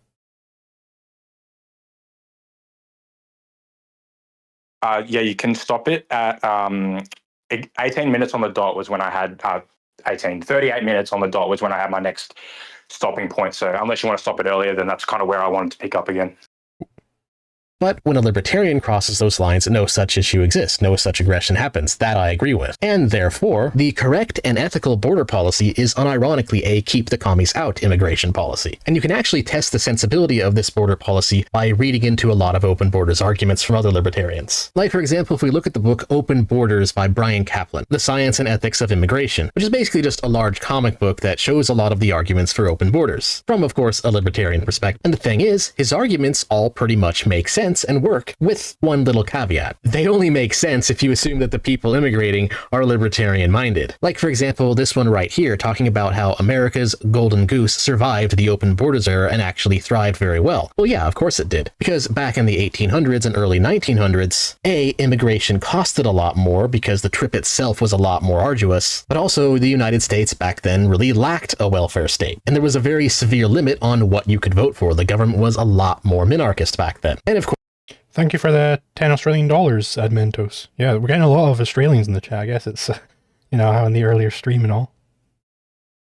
I've magnetized them with my Australian powers to bring all the Aussies into the chat. So let's go. Of course, there was freedom of association back then. And so an immigrant coming to the United States back then, well, the only reason you would actually come to the United States is a seeking of opportunity in a free society. Immigrants back then saw a barren world where the value they got out of it depended on the value they brought. In other words, it incentivized libertarian immigration only. That's why it worked. But of course, these days, the world is very different. The United States government and the way it works and the rules it currently has is very different. Immigrants coming in now can simply check into the nearest welfare office. No need to actually bring any value with them. They can just mooch. And of course, vote for more Gibbs because the government is nowhere near as minarchist as it was back then. But of course, even today, if those immigrants coming in were libertarian immigrants, then it would still work. So in other words, so a couple points on this. First and foremost, the reason why we didn't stop anywhere in between now and then is because neither Zulu nor I really care about the Brian Kaplan pro-immigration arguments. Like, we're not the Cato Institute GDP go up, therefore immigration good type libertarians that, these people seem to love to hone in on their arguments and explain why, actually immigration is bad for the economy. It's like, neither Zulu nor I care about this stuff. Like, I mean, sure, maybe Mentis is right about Kaplan's position. I'm not really sure, and I don't really care. Immigration could be a net negative by whatever arbitrary metric you're using to determine whether something is a net negative or not. That doesn't mean that it's an aggression. So that's the first point I wanted to make about that. Second of all, he's making, he's saying, bro, please, bro, I promise I'm definitely not a consequentialist. But his entire position here is that, well, open borders used to be justified because the consequences were better when we had a minarchist government, but then now immigration is no longer justified because the consequences are bad when we don't have a minarchist government. So basically, now that the incentive structure has been changed by an expanded government, immigration is no longer permissible. Like, this is literally directly referencing, like, explicitly the outcomes that are coming from immigration in order to justify why, the state should restrict immigration. Like, this is just, it's so clearly consequentialism. It's hard to even fathom how someone could say that it isn't. I'm not necessarily sure that he's specifically making a consequentialist argument there. I think he's making the claim like, well, back in the day, the immigrants that were selected were libertarian. They weren't communists coming for Gibbs, but now we're selecting for communists coming for Gibbs, and that he thinks that the very fact of them crossing the border whilst being communist is itself an aggression. So I don't think he's necessarily making a consequentialist point. Yeah, I can say. Yeah, I can say that. Then obviously, as you would say, the issue then is that actually crossing the border in and of itself isn't per se aggression. But yeah, no, actually, I see your point there. Yeah, totally. And well, look, I did have the point that I wanted to bring up. I suppose I've already brought up this point that he talks about the Brian Kaplan arguments and the liberty utilitarian arguments. I just want to make last point on that. I've had conversations with Jeremy Kaufman about doing a debate on X Spaces at some point about immigration. I've said to him, I may not have said to him, but I've said to people when I've been discussing doing that debate that, like, I would accept as a foregone conclusion in the debate that mass migration would be disastrous for the United States as far as like the consequences that it would have, because like that's not what the argument's about. It's not about what the consequences would be of the state abandoning its control over the border. The argument is about whether that abandonment is justified or not. So, just to hone in on that point, like, to me, the GDP go up or GDP go down arguments, like, they're not persuasive in either direction. Mm-hmm.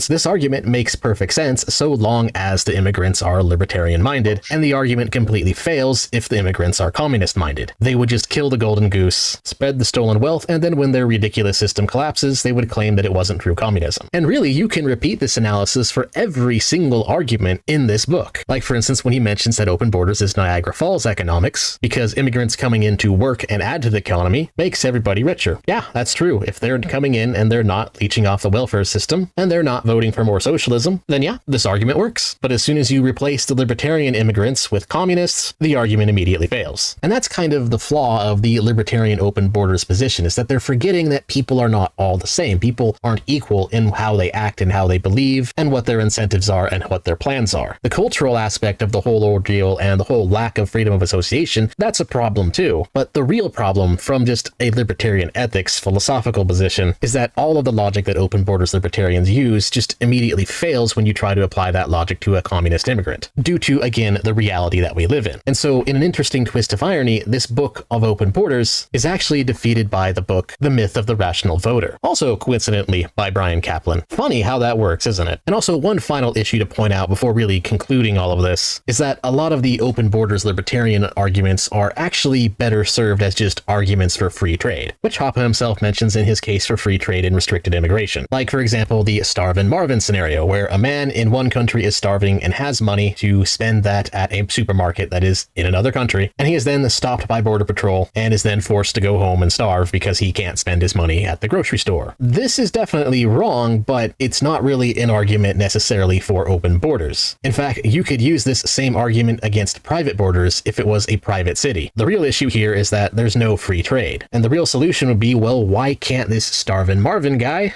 just pay to have the food shipped to him? And so that way he doesn't even need to go into another country in order to get his food. And that's just another issue I have with a lot of common arguments for open borders. A lot of the problems they point out are actually just solved by having free trade. And so it's kind of an ignoratio elenchi fallacy. Fantastic argument against protectionism, but not so great an argument against borders. But anyways, to wrap this up, we have to ask the question, what would be a good, effective immigration policy for the United States in this situation? Because of course, one little problem with my idea of open borders for libertarians only is that while on a philosophical level it makes perfect sense, the problem of course is we can't read people's minds who are applying to immigrate into the United States and know for sure if they're... Quick?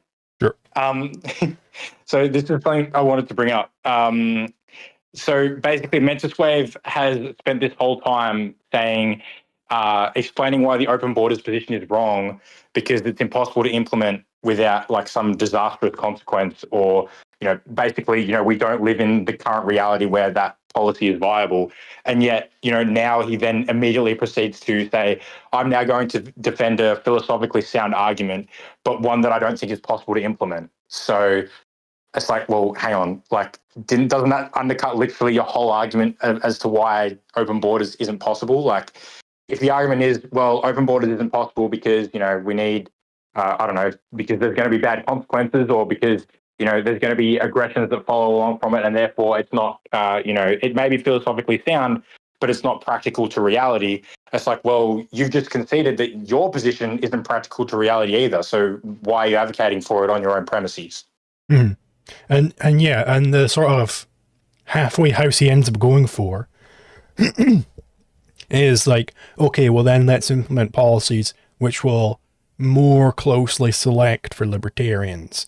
It's, let in people who or they have a bachelor's degree, so they're more likely to understand economics, blah, blah, blah, blah, blah, right?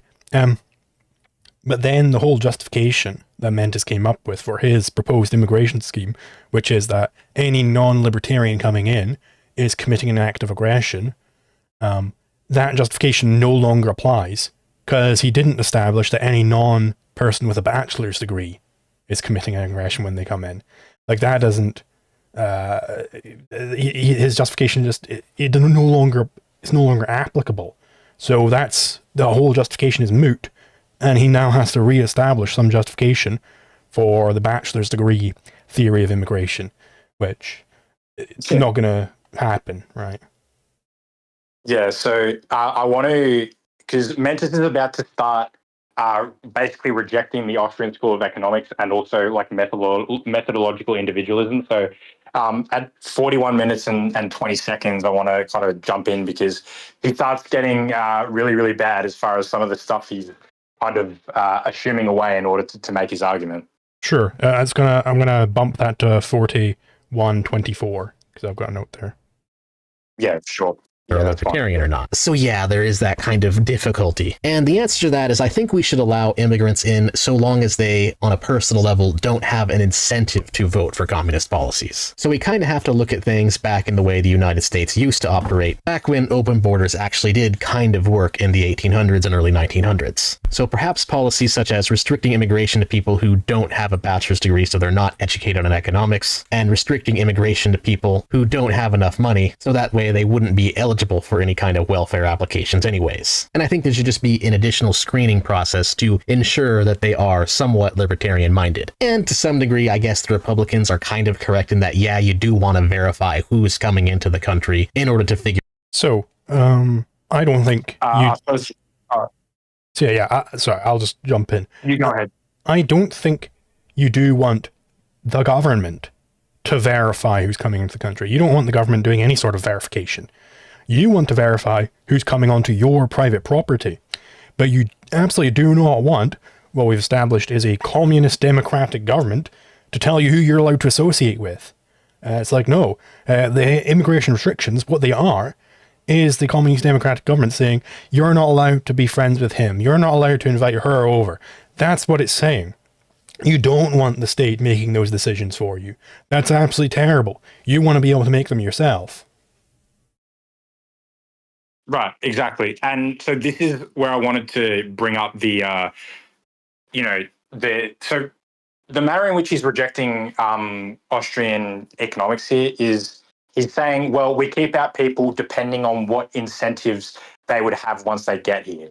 And it's like, well, hang on. That begs the question, what is an incentive?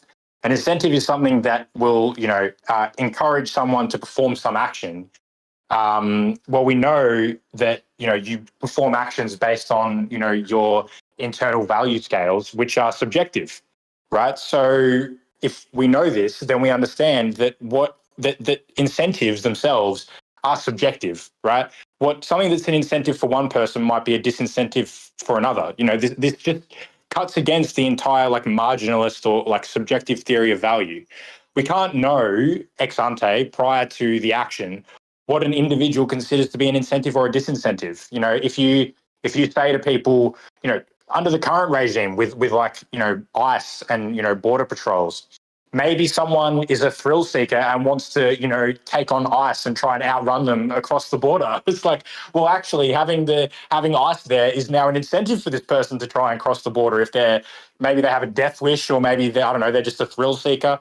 So point being, the idea that you can govern people based on their incentives, this is, again, central planning. It's assuming that we know what people's incentives are. Sure, we can make guesses. I suppose, you can make it's a fair assumption that, if you offer someone $500 to, lie down for 5 minutes, most people are probably going to do it, but it's still an assumption.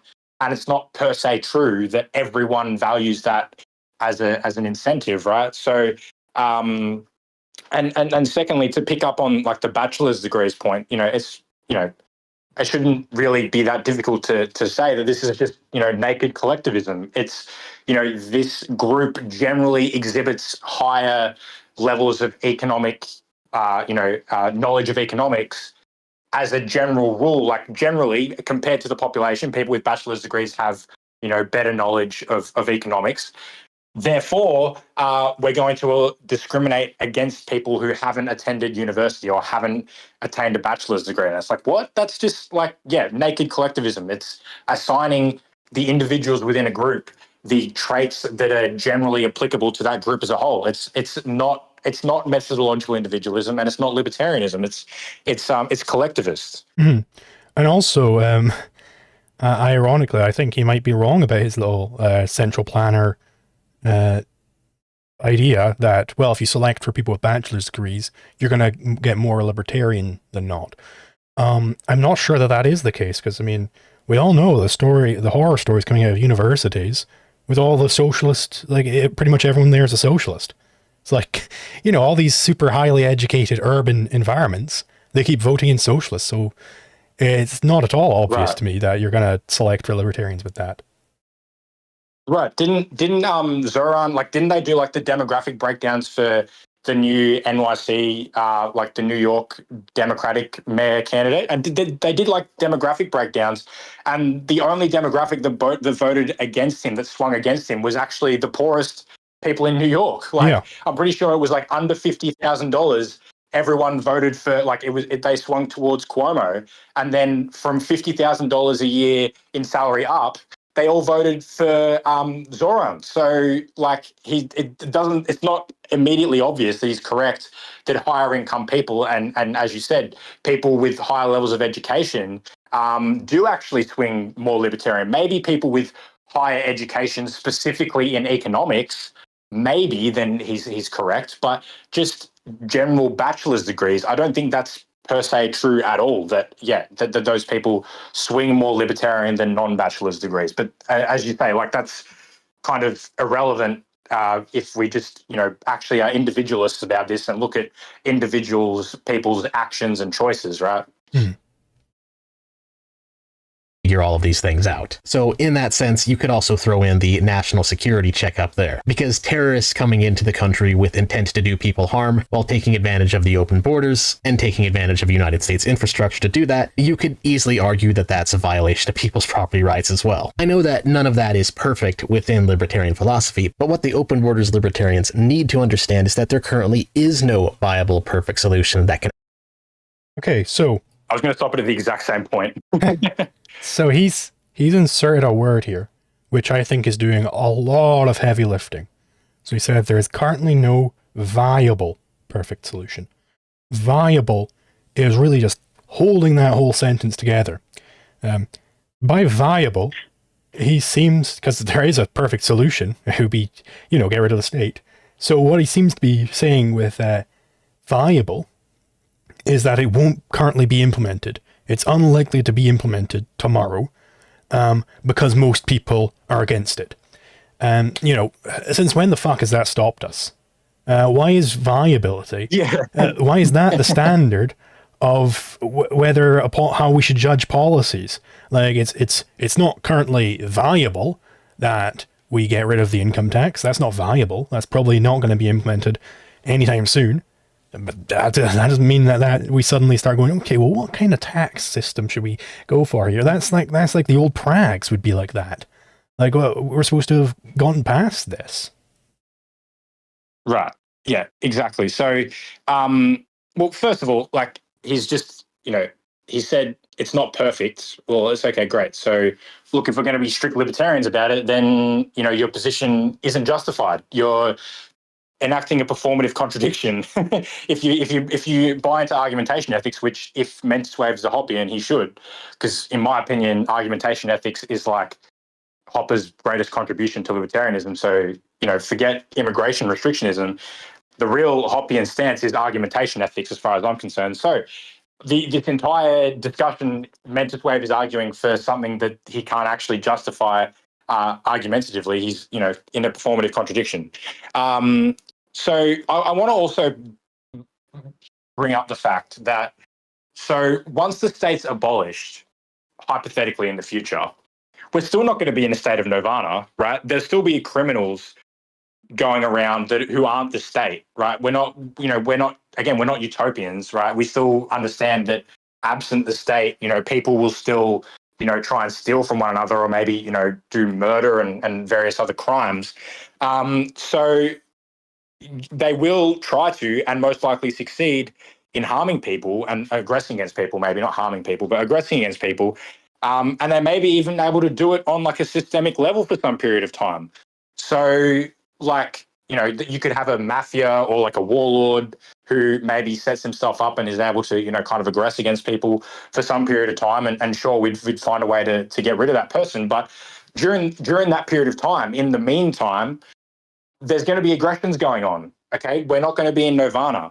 So the question that Mentis Wave now has to answer is, at what point on the spectrum towards total absence of aggression do we get to the point where libertarian principles matter again? Because he's admitted, I think, that he's not abiding by libertarian principles in making this claim. And it's like, okay, well, when do libertarian principles matter again? Well, when the state's abolished. Well, even when the state's abolished, there's still going to be aggression. There's still going to be private individuals who either accidentally or deliberately aggress against one another. Okay, so can we throw out libertarian principles to stop those guys? Why not? If we could throw out libertarian principles to stop the state, or to mitigate the influence of the state in some respect, questionable whether it even would be mitigating the state to restrict immigration, but let's grant the premise. Why isn't it acceptable to throw out libertarian principles to stop, the guy who's robbing the store? Enforce rules that, people, I don't know, enforce some rule that doesn't accord with libertarianism, but is alleged to, discourage people from, robbing stores. And, lastly on this point, and this is the last point I actually have to make about the whole video. So, Rothbard's key insight, when he was writing Anatomy of the State, and, early on in kind of his establishing of anarcho-capitalism, his point is that, like, the state isn't some unique organization which ought to have, like, some kind of special epistemic place where, like, we all agree that if 9 out of 10 people agree to steal someone's bike, that, just because they democratically voted on it doesn't make it justified. Whereas, for some reason, we do accept that with the state, or statists do anyway. So if we accept Rothbard's position that basically the state is no different from any other criminal organization, it's just doing it on a scale writ large, to use his term. If this is taken as true, why should state aggression be treated as categorically different to any other aggression? The way I see it, the state is just the largest aggressor, the most systemic and the most influential aggressor in the world. But it's the aggressions that it's doing aren't categorically different to, an individual coming up and taking 25% of your paycheck as a, quote unquote tax. It's just that they do it on a much larger scale. So it's much more, interventionist, and we have, more interest in worrying about that versus private criminals. So, point being, to connect this back to what I was saying earlier, it's like, well, why is it that once the state's abolished, that's the point where libertarian principles matter again, and we should, abide by the non-aggression principle? Why can't we stop abiding by the non-aggression principle to stop, little Johnny from stealing a candy bar before the Martians blow up Earth, right? Yeah, exactly. I've got 2 more points in the video, and then we can move on to... Yeah, go for it. Can actually be implemented right now. Because of the way the world currently operates, every solution you can possibly come up with has some issues and results in some kind of property rights reduction. And so we should therefore instead go for the policy that is the least insane. But again, we need to, if we want to be libertarians with actual sense of strategy in our heads, we need to stop letting perfect be the enemy of better. Because that is what letting communists into your country for the sake of principles over open borders effectively is. So, I think he has inverted the meaning of what the phrase, "don't let the perfect be the enemy of the good," actually means. The phrase means that you shouldn't be turning your nose up at an incremental improvement towards the perfect just because that incremental improvement isn't the perfect. It's saying you shouldn't be, it was the adventurist, I believe is the term. That's the meaning of it. So, but Mentis has taken this to mean you should favor the non-perfect over the perfect. That we could potentially have the perfect policy here, open borders, but we shouldn't let the perfect be the enemy of the good. So we should go for the non-perfect policy, which is restricted. It's like, whoa, hold on, no, that's not what that term means. Right. Yeah. 100% agree. Yeah, we'll keep it rolling to the end. I won't interject anymore till we get to the end of this. Sure. Which is especially silly because, again, when you consider the parentheses issue, it really isn't a principled position. I mean, just think about it for 2 seconds. Okay. This is my final point of the video, where he says, well, it's actually not a principled position. And this links in quite nicely to what we're going to be watching from Dave Smith next, where you get this a lot with the sort of more pragmatist type people, where they will, obviously the more man on the street type pragmatist, not the, John Dewey would obviously never do this. But it's where they'll go like, okay, well, I'll use the paradigm example of Dave Smith, where he'll say, well, I've got this theory, and my theory, he'll start making fun of people for being consistent in their principles, for being radical libertarians. He'll say, well, your theory, screw theory, I'm done with theory. But also I've got this theoretic objection. It's like, whoa, hold on. He's trying to have it both ways here. If obviously Mentis does this to a way less of an extent than Dave Smith does. Dave Smith is basically, this is his philosophy. That's what I say. I think if you're going to have a principal objection, if you want to forward principled objections, then you've got to stick to principles. You can't then at another point say, well, actually, I'm a pragmatist. Well, actually, now I'm a principled person. Well, actually, now you can't swap between these incompatible theories of what it means for something to be true, because that's just a Mott and Bailey. The easy to defend thing is, well, actually, no, I do have a theoretic objection, and then you venture out with like, and when I come up with some sort of theoretic position, you say, well, that's just theoretic. You're too married to theory. It's like, well, hold on, we got to stick to one choice here. Either we're going to be pragmatists or we're going to be radicalists. And that was my final point of the video. I think it would be worthwhile to have a quick intermission here, because at least I need to, go to the bathroom, get some more water. You want to say anything to wrap up? I suppose, I will just say, again, reiterate that I don't have like, any sort of hatred towards Mentis Wave or anything. I think he's a good guy. He does good stuff. I've collaborated with him in the past.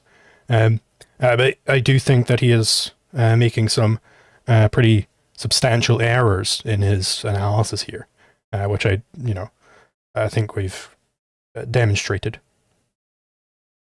Yeah, no, couldn't agree more. Yeah, I'm happy to take an intermission now. I'll just reiterate that. Look, Mentis Wave's a great guy. Everyone should check out his YouTube channel. Everyone should watch all his videos.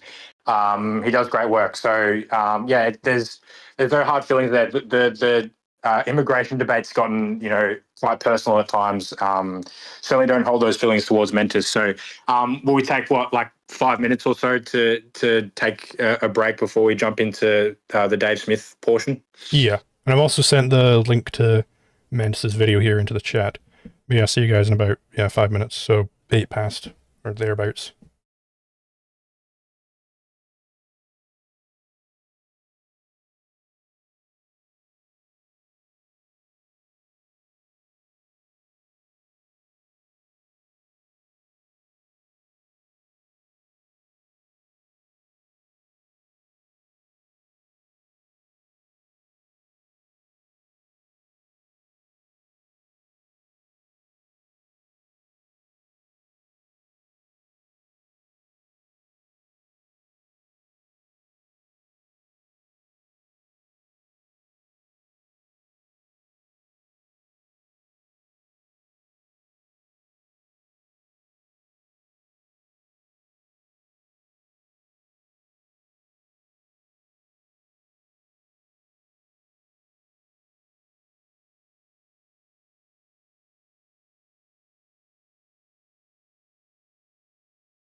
Hello.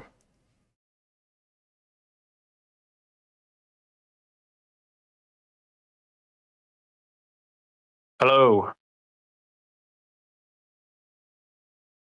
All right, so don't know how much of this video we are watching. Right. There we go. Yeah, I don't know how much of this video we'll be able to watch. I don't necessarily think we have to watch the whole thing, because it's very clear very early on that Dave's not doing so well. Yeah. Yeah. The video goes for like 3 hours. It's a long live stream. So like the majority of this is done quite early on. So we can kind of I think leave it included. So with that, do we want to listen to like the start of Andrew's kind of thing, or like how much of it did you want to watch? So like I do have I did take some notes earlier just on the on Andrew's opening statement. I noted down what claims Andrew made in his opening statement.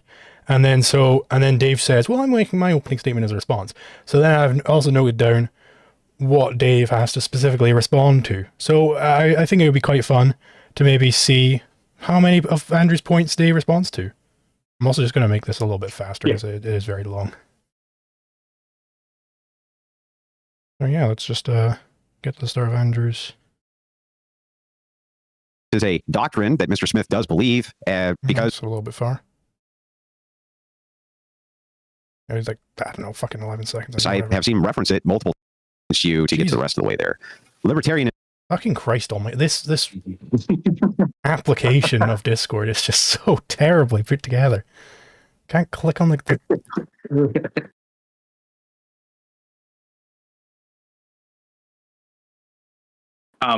I don't know if I'm spoiling your thing, so I do apologize, but it is quite funny that the first thing that Dave says is just to sycophantically like say, you're a paleo conservative? I love paleo conservatives. I read Pat Buchanan. It's like, dude, no one gives a shit. All right. Fantastic debate. They're going to be going on libertarianism. Is it better than Christian populism? I think there's going to be a lot to say. Some agreements, but who likes those? Let's get to disagreements. I think it'd be great. They're going to have 7-minute openings, which will start with Andrew, and then we'll go into about an hour and 15 minutes of general discussion, followed by some closings. Right, hold on. What are you saying? I can hear you. I think I just lost volume on the video. I'm not sure what's going on. Did you click the mute button? Try play it again. 7 minutes, and then I don't think so. Does it give you volume controls on your end? Try playing it again, see if it we're going to get to questions. All right, I'm back. I can hear you now. I don't know what the hell just happened then, but I can hear you now. All right. Yeah. Okay. From the audience. So any super chat you put in, we'll try to get to all of those. And then please be watching the moderators in the chat. They're going to give you instructions on how you can call in. So look for the chat, the moderators that'll be talking about that. And we plan on taking a hefty amount of call-in. So it's going to be a good one. You want to get involved in this, ask either guy question, make fun of them. We all have thick skin. Just don't make fun of the moderator, I guess. He's perfect. You can make fun of him. But other than that, looking forward to it. Why don't we just jump in? I don't think either of you really need that much of an introduction. So Andrew is the challenger. You get to go first. You have up to 7 minutes for your opening statement. Whenever you're ready. Sure. You guys can hear me okay? Yep. Okay, great. Well, thank you, Dave, for coming to tonight's debate. I appreciate it. I want to let you know the reason I'm having this debate with you is because I think I can bring you to the dark side of the Force, and you're already halfway there. I think that's entirely true. Andrew has definitely recognized that in Dave. Like what we've been saying all along, that Dave, it becomes so clear in this debate that Dave is in no way a libertarian. Yeah. My hope is to convince you to get... Sorry, I was just going to quickly say, like, Andrew is a very perspicacious individual. Like, for all the faults of his like philosophy and his worldview, he's very good at recognizing the faults in other people's worldviews. And I think he's someone that has sensed a bit of blood in the water as far as Dave's willingness to continue to adhere to radical libertarianism. And he's trying to pounce on that and gain another one for the Christian nationalist movement. So I think that's why he had this debate. and then why he's continued to have Dave on his platform. I think at least one other time, maybe a couple of other times. Oh yeah, no, so they've had a few. there's a reason They've for had a that. few It's streams because together now. yeah, he senses Dave's weakness. Yeah. We'll put it that way in his libertarian convictions. I mean, this is sort of why, like, you know, I have way more respect for Andrew than I'll ever have for Dave, because Andrew is never claiming to be a libertarian. He never once claimed to be a libertarian. He's completely open and honest that, no, I think we should be violating the rights of XYZ people because I believe in Christian ethics. Okay, well then we can have a conversation about that, because he's being honest.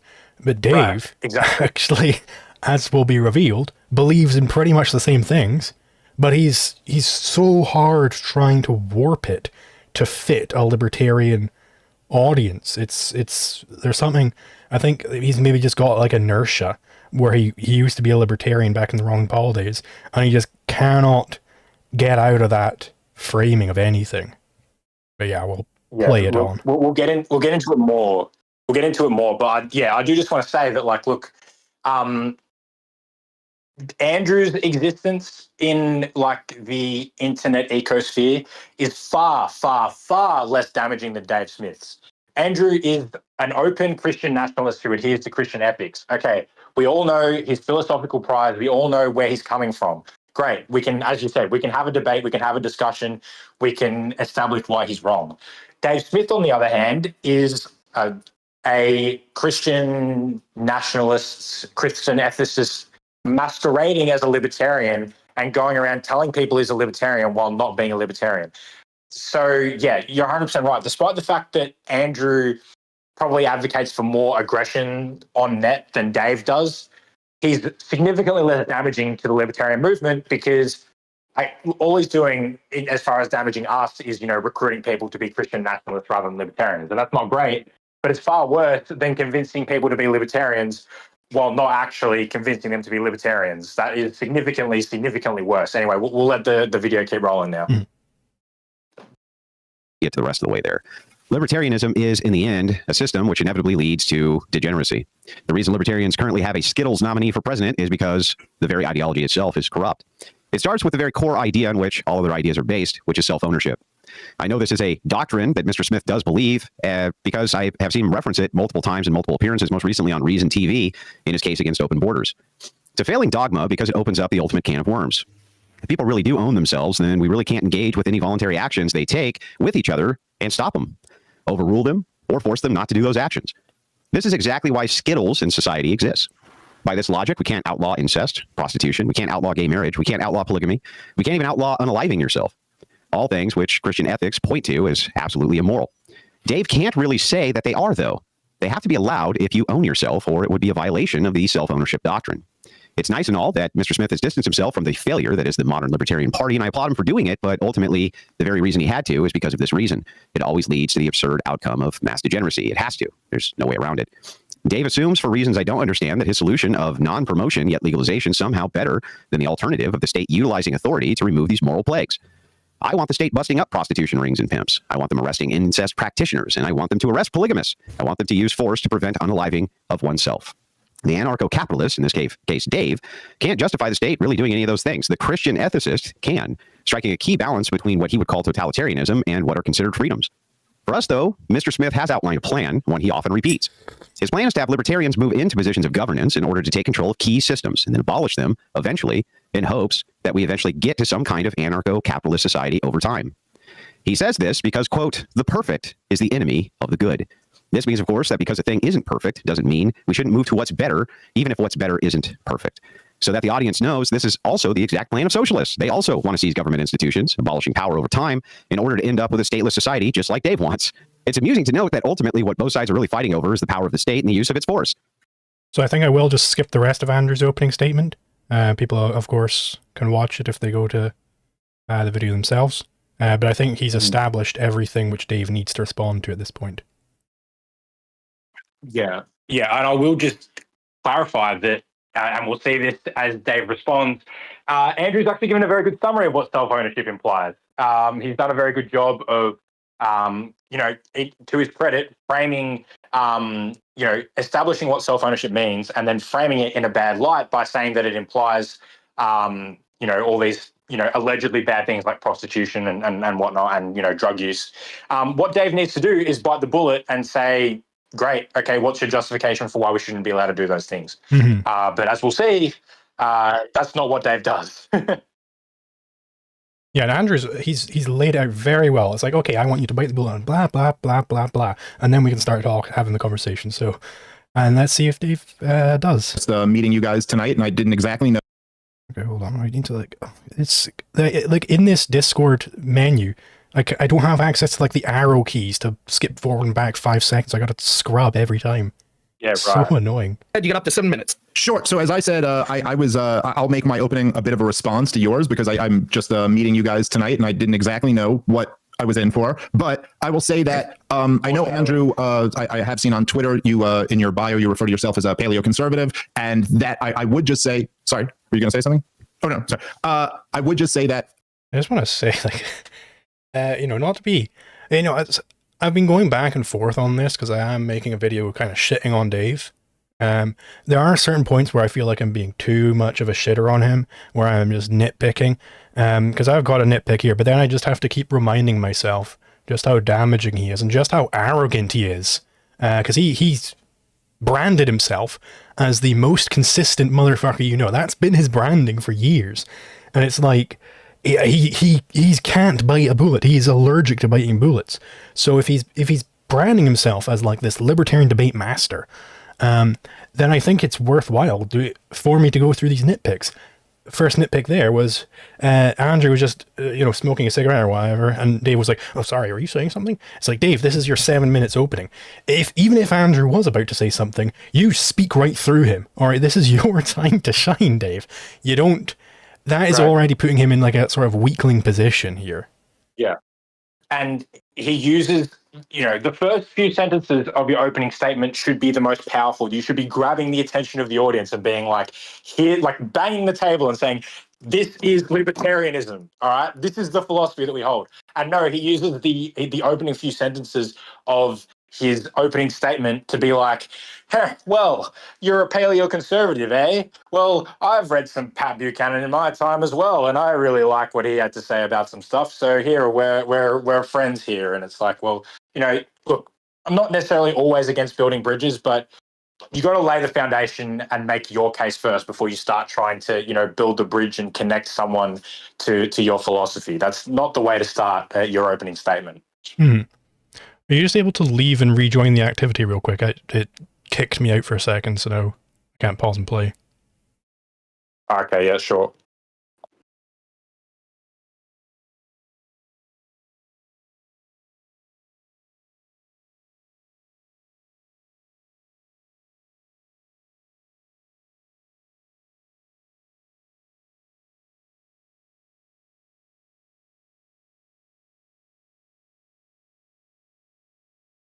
All right. I'm very interested. Let's just get this speed back up. That can't be 1.5 speed. In the re-energizing of that term, and that there are people who consider themselves paleoconservatives today. I'm a big, let's just say I was very influenced, and I've read a lot of paleoconservative thinkers, Paul Gottfried, Pat Buchanan, Sam Francis, guys like this. One of the things that I think was great about all of those guys was that they all, the term paleoconservative actually came from harkening back to the old right, which were a group of anti-statist right-wingers back who were, fighting the New Deal and fighting keeping America out of World War I and out of World War II. I would just say, in response to some of the things you said there, the idea of libertarianism and self-ownership does not at all imply that anyone is allowed to do whatever they want to do, and it certainly doesn't imply that you can't say something is horrifically immoral, even if it doesn't violate the principle of self-ownership. Certainly, property rights would be a great example of where someone wouldn't be allowed to do whatever they want to do if they were on someone else's property who didn't wish to allow them to do that. I think that a lot of the later stuff we'd probably have to get into in the back and forth and when we're asking each other questions. I think there are lots of examples of degeneracy that you could bring up and ask whether I think we ought to be allowed to do them or not. The question to me isn't so much whether we ought to be allowed to do them, it's how society ought to treat them and what exactly has led us to the point where these awful things are so celebrated. So I'm sure there'll be more time to get into all of these things, but I would just say that I think from what I'm hearing at the beginning here, there's a big misunderstanding of what exactly it is I stand for, and also what kind of the tradition of resisting centralized authoritarian control is really all about. But I'm happy to talk more about this. Okay, so first of all, thank you, Admetos, sorry, for the $5 Australian. Another, some more money. You've sent multiple super chats now. I'll at the message you. YouTube won't let me send it in super chat. Okay, sure. I'll be eagerly awaiting that. I contend that Dave Smith had to do three things. He had to demonstrate self-ownership. He had to respond to whether or not libertarian, because I mean, Dave did say, "I'll make my opening as a response to your opening." These are the important points that Andrew brought up. He had to respond. He had to demonstrate self-ownership. He had to say whether libertarians really are just fighting over state power like the socialists are, and then the state will wither away at some point.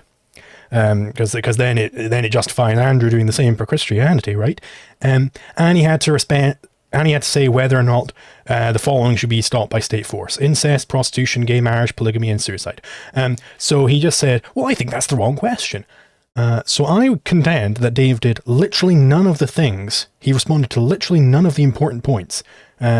Instead, what he did was what he always does, which is he just kind of gives off his talking points. He's a talking pointatarian, right? A soundbite-atarian. He has to get those sound bites. It's like, oh, you paleo conservatives, you're all right, and here's how we can all get along. Yeah. Of course, he doesn't give us any of that courtesy. He didn't give us any of like, oh, and I think that open borders crowd they've got some good ideas there. He gives it to anybody except for radical libertarians. So that's one of the many reasons why I despise Dave Smith and think he's a horrible person. Yeah.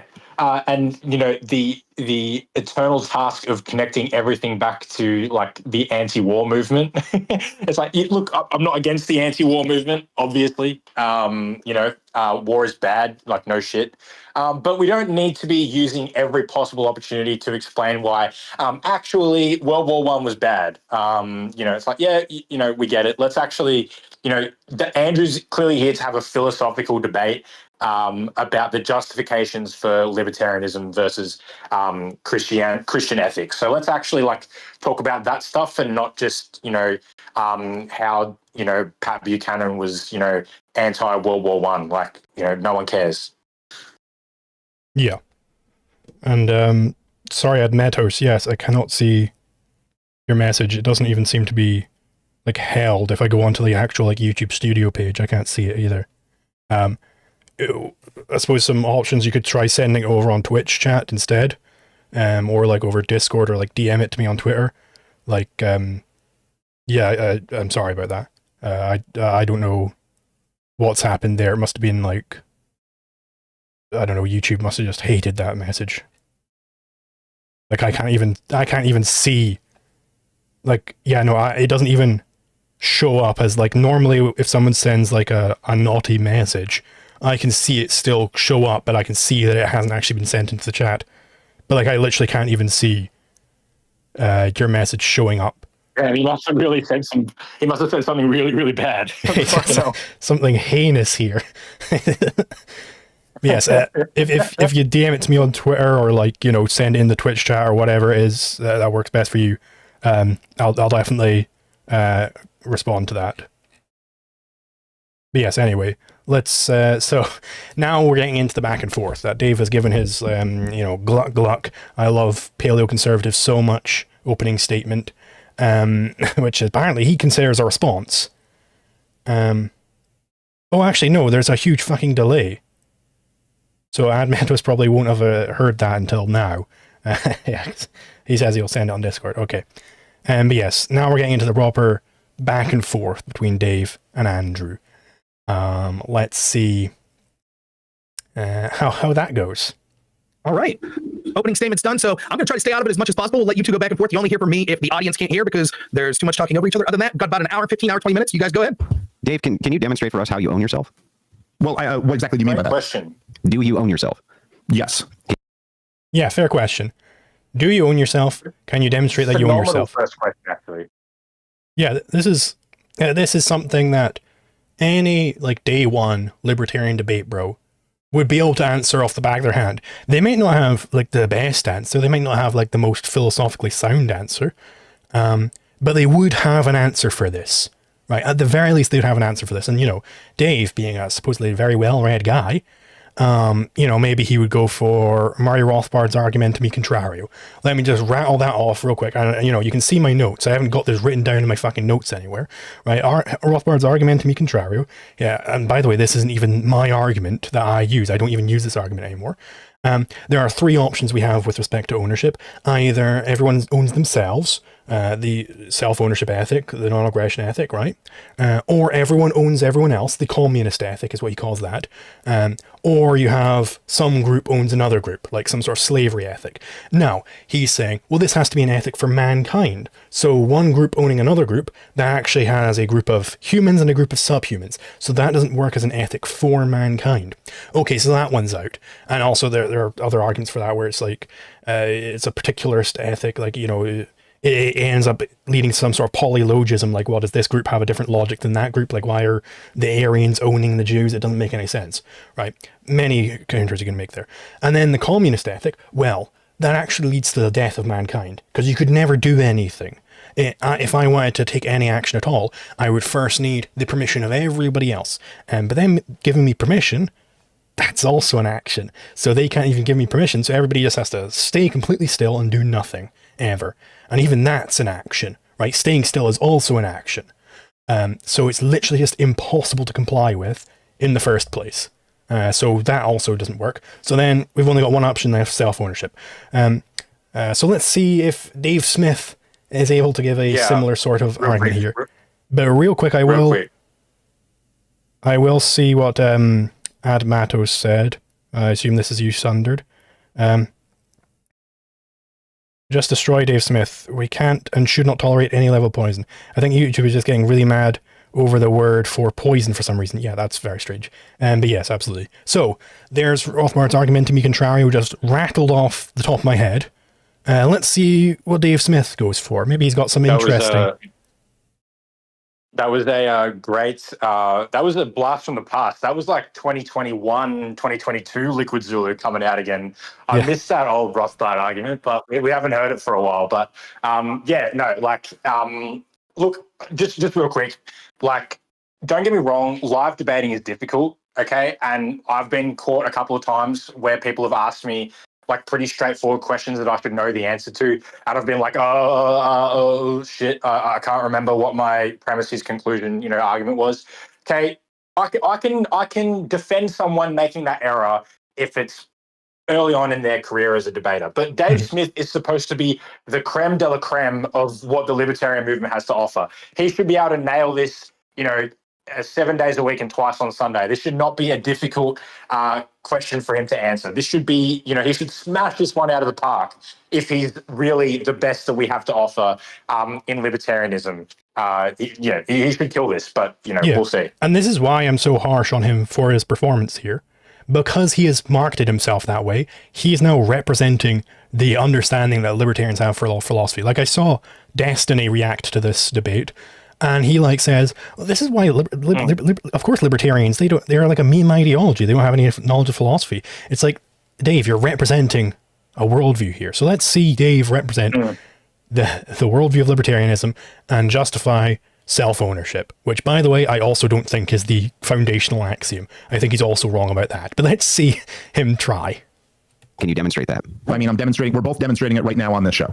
Well, you're not demonstrating that you own yourself. Okay, so there is something here. Maybe he'll go into argumentation ethics. Let's see him pull off argumentation ethics. A little bit more challenging to do, especially when you've got like a, more aggressive interrogator here, which is Andrew. So let's see if Dave can pull off the argumentation ethics point, which again, you just say, well, argumentation, it's a conflict-free interaction. If I were to use aggression against you, that would imply that that I'm not trying to convince you and we're not doing argumentation anymore. So it has to be conflict-free, it has to be conflict-avoiding, right? So therefore, the NEP is an assumed norm within any act of arguing. So it's dialectically true. You'd be in a dialectic contradiction if you were to argue against the NEP. Contradictions are false, of course, so the NEP is true. So let's see Dave pull that off. What do you mean by own? Well, I think that ownership of a thing is just a social construction. That ownership itself is just a parameter of agreed upon criteria. Okay, but if you were hang on, let me finish the point. Sure. For which, so that's how we know. So I own that guitar because we agree that I own that guitar. That's it. That's the only reason I own it. I don't think that there's anything which is that you can point to that would demonstrate that this exists outside of a social construction we agree to. Okay. Okay. Okay. So. Okay. Okay. Yes. Okay. Okay. It's a social construct. Okay. Bad start. Okay. Bad start. Okay. Maybe Dave's about to refute this point. He's about to say, no, it's not a social construct. There are objective norms around ownership based in conflict avoidance, which we get from the non-aggression principle. I want to pick up real quick. Just something you mentioned before about Destiny. You know, you're 100% right. That's Destiny's response is like, this is why libertarians are all idiots. But he also actually points out, he says, this is the NAP. Like, are libertarians also supposed to know this? Like, even Destiny, again, Andrew has a better understanding of the philosophy, and even Destiny can see that Dave Smith is like floundering here and doesn't seem to be able to justify like the absolute base level of his philosophy. So, yeah, anyway, to continue. Yeah. But real quick, Redacted, thank you for the $5 Australian. Asks the question. On the Q&A, YouTube shenanigans made me speak in riddles, so I may repeat simply. What are your thoughts on the Ron Paul Institute, and if there's better alternatives in America, what are they? I'm not that familiar with the Ron Paul Institute. I don't know a lot of what they do. I mean, Ron Paul was a great guy. He did a lot of great things. He's one of the big pioneers of this remnant strategy, of course, which my opinion, Dave has completely abandoned, which I will justify in the upcoming video. But yeah, I mean, I've seen some of those Ron Paul like live streams or whatever it is, like interviews. You know, I think it's great that he's still trucking along. He's like, what, like 90 or something? And he's still making videos. He's like, had a stroke, and the next day he's like, okay, well, let's talk about the Fed. It's like, that's pretty good. That's pretty good stuff.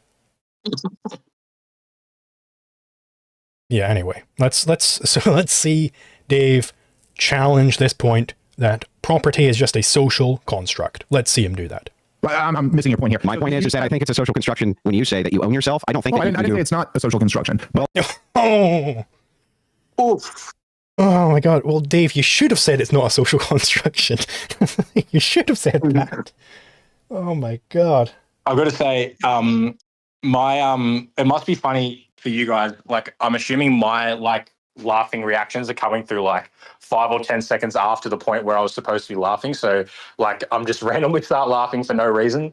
So I'm sure that's weird for the people on the stream, but yeah, no, like this is like, it's obvious that, and he kind of seems to admit this at some point, that he was not prepared for what this debate was going to be like, which is ridiculous. Like, surely you do a little bit of background and see that this is like what Andrew does. Like, he's very direct and to the point, and he's not going to like let you escape what he perceives to be the logical contradictions in your worldview. So, like, I'm not giving Dave a pass at all here for not being aware of how Andrew was going to debate. This is how Andrew always debates. He's not some mild-mannered figure who just randomly decided to get super aggressive in this one particular debate. This is how he always is. So Dave gets no pass for not being prepared for this line of interrogation. Yes, so like the debate Lord Dave Smith, first he should have prepared and seen that Andrew is like a philosophy guy. Like, that's Andrew's whole thing, right? He's going to try and break down your philosophy and establish his transcendental categories and everything, right? Even if maybe Dave was busy, maybe he didn't think it would be a big opponent, and so he didn't prepare specifically against Andrew. Okay, that's first. It's still a mistake, but okay. But still, Dave should know his principles enough to deal with it, at least somewhat. He should be able to deal with this interrogation somewhat. He shouldn't say, well, I didn't say it's not a social construct. He'd never say that in a debate. Come on, man. Well, then you don't own yourself? That's a false binary. I'm not. Hold on one second. No. That's a law of logic. You either do or you don't. No, I didn't say. No, you're asking me if I do or I don't. Do you own that guitar? Oh my God. Yeah. Okay, but you just said it's a social construct. Jesus. Yeah, but I gave you the criteria for the social construct. Sure, and I said I own myself. Right, but when you say, so as much as you own that guitar, this is incorrect. When I say, do you own yourself, and you say, I'm not sure. Law of logic. No. Let me finish. Yes. Yeah, the law of excluded middle is going to show this. It can only be yes or no. Do you have self-ownership? Yes or no. I own the guitar because we agree we do. Do you only own yourself because we agree you do? Well, no, I don't agree that that's what ownership means. Okay. You don't agree that that's what ownership means. It's not just a social construct. So now we can get into the conflict avoidance theory of ownership, can't we, Dave? Let's do that next. But you said yes, and I said yes, so we're Yeah, both right, exactly like- even. And Sorry, yeah, I know it's coming through on a delay, so I apologize, but yeah, like he should have done this ages ago. But at some point, he needed to just step in and actually provide his definition of what ownership means. He keeps asking Andrew to set the terms of the debate and set the terms of what ownership means. And it's like, no, this is your job. You should be coming out and giving him what your theory of what ownership means is. That's like, yeah, again, like debate 101. Try and set the terms of the debate wherever possible. You know, if there's a point that's up for debate that is, people are disagreeing on the definition, then, push for your definition of the term to be accepted, because that's going to lay the foundation for you being able to actually argue for the position you're trying to argue for. If you're going to accept someone else defining a key category of the debate, then you're going to run into some pretty significant problems in articulating your position accurately. Mm-hmm. And also, I want to point out what Dave just did. He said, well, you said yes, and I said yes, so we're exactly even. So that Dave thinks that if they just both accept the social construct theory of property, that they'll both just be even on terms of if you own yourself. But the point of contention is libertarianism better than Christian populism? So actually, if Dave establishes that they're exactly even, then Dave loses the debate. So he can't, and he keeps trying to do this in the debate, keeps trying to go, well, then we're exactly even. Andrew is fully willing to go, yep, then we're even, then we're even. Because Andrew realized that means he wins. He keeps thinking that the fact that he's shown that Andrew's point, like that Andrew hasn't justified his position, means that Dave's winning. And it's like, well, actually, no, you're not, because what Andrew's going to do is say, well, it's all just a social construction, and I have a better system of ethics because of these transcendental categories that are separate from the question of self-ownership. Therefore, I win. Therefore, Christian populism is better than libertarianism. And Dave's going to just be harping on the fact that, Andrew doesn't have a more well-justified system of property. And Andrew's going to be like, well, I don't care, because property is not the foundation for my ethical worldview. Yeah, because Andrew can just say, well, you're subjective, you're being a subjectivist, and I am being a subjectivist, so then we're even, and then I win. So it's like, Dave, you've gotten yourself a hard proposition here, and you're not arguing well for it. Well, then I want to know how you own yourself. Well, look, if you actually look up ownership in like a dictionary, I think that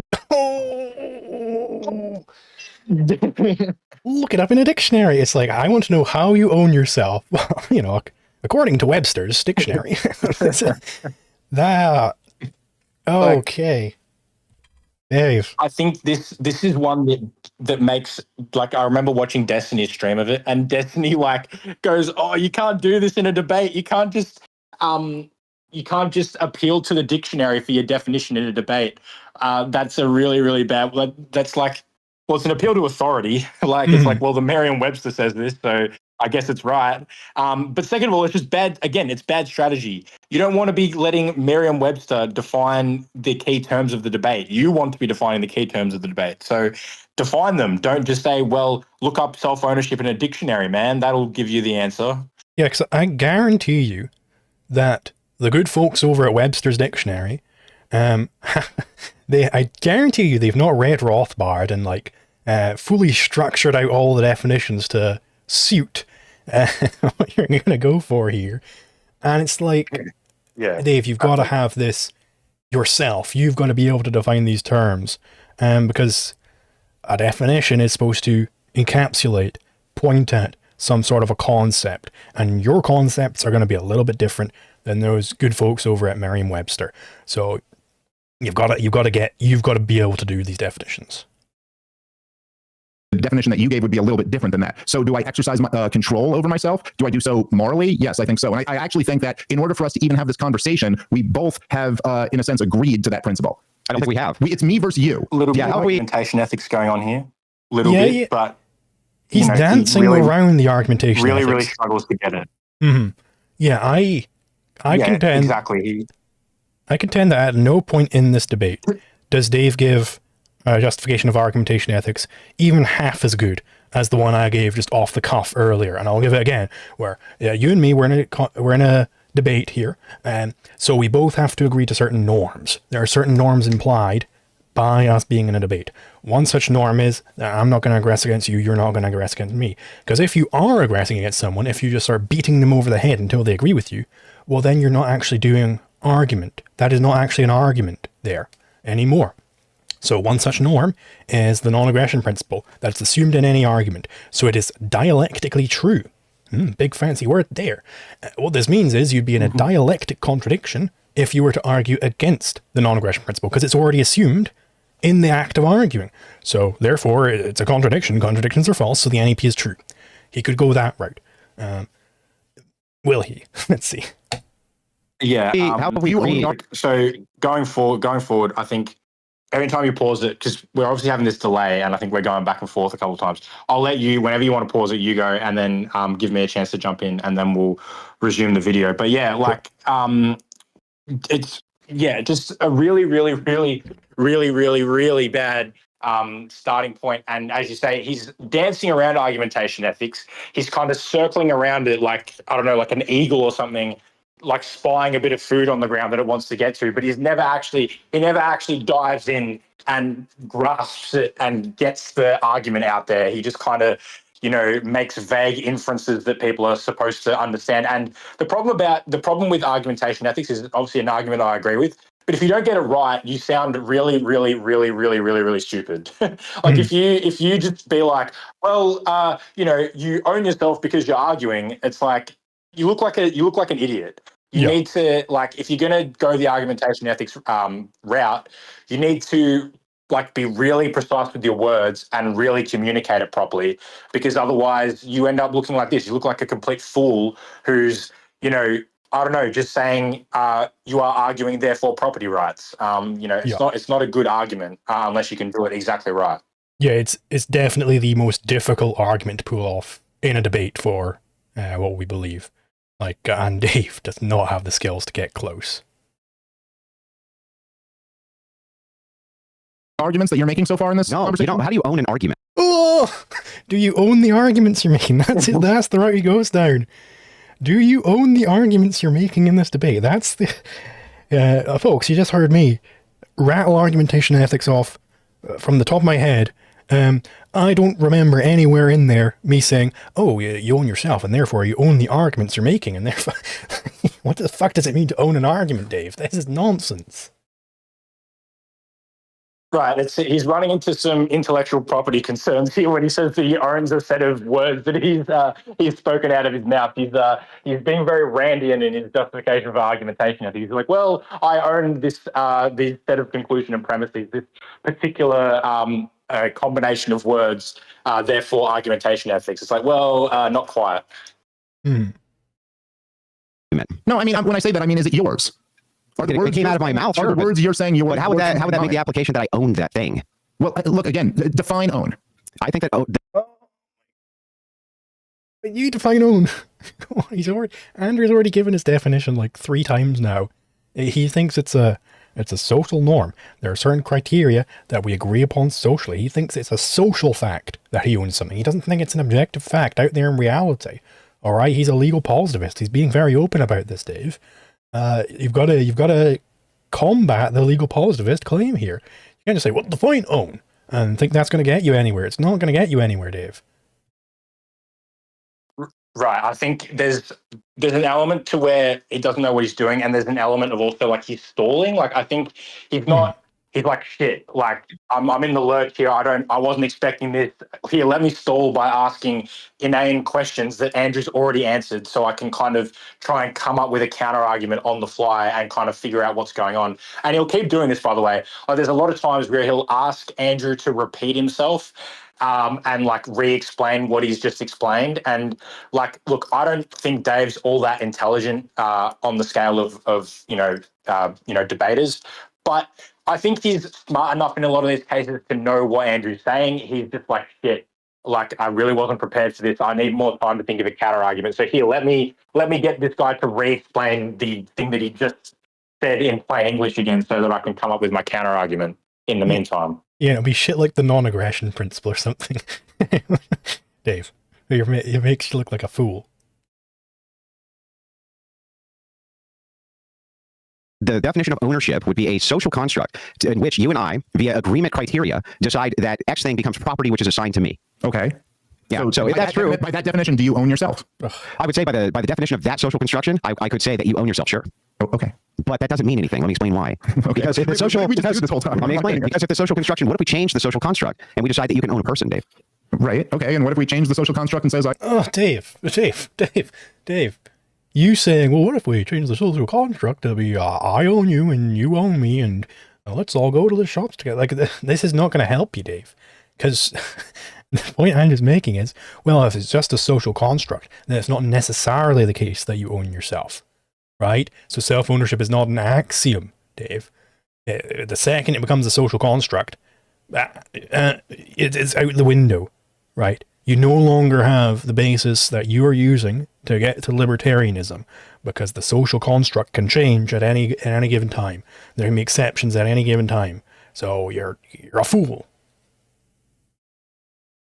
Right. He's framing it as if Andrew is making a concession when he agrees that under the current paradigm, like Dave and Andrew both own themselves.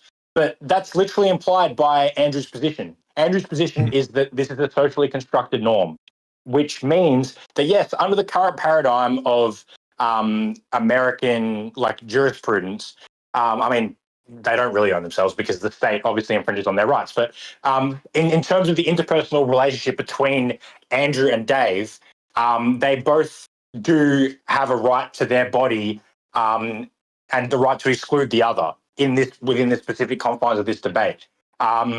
But that's not a point for Dave.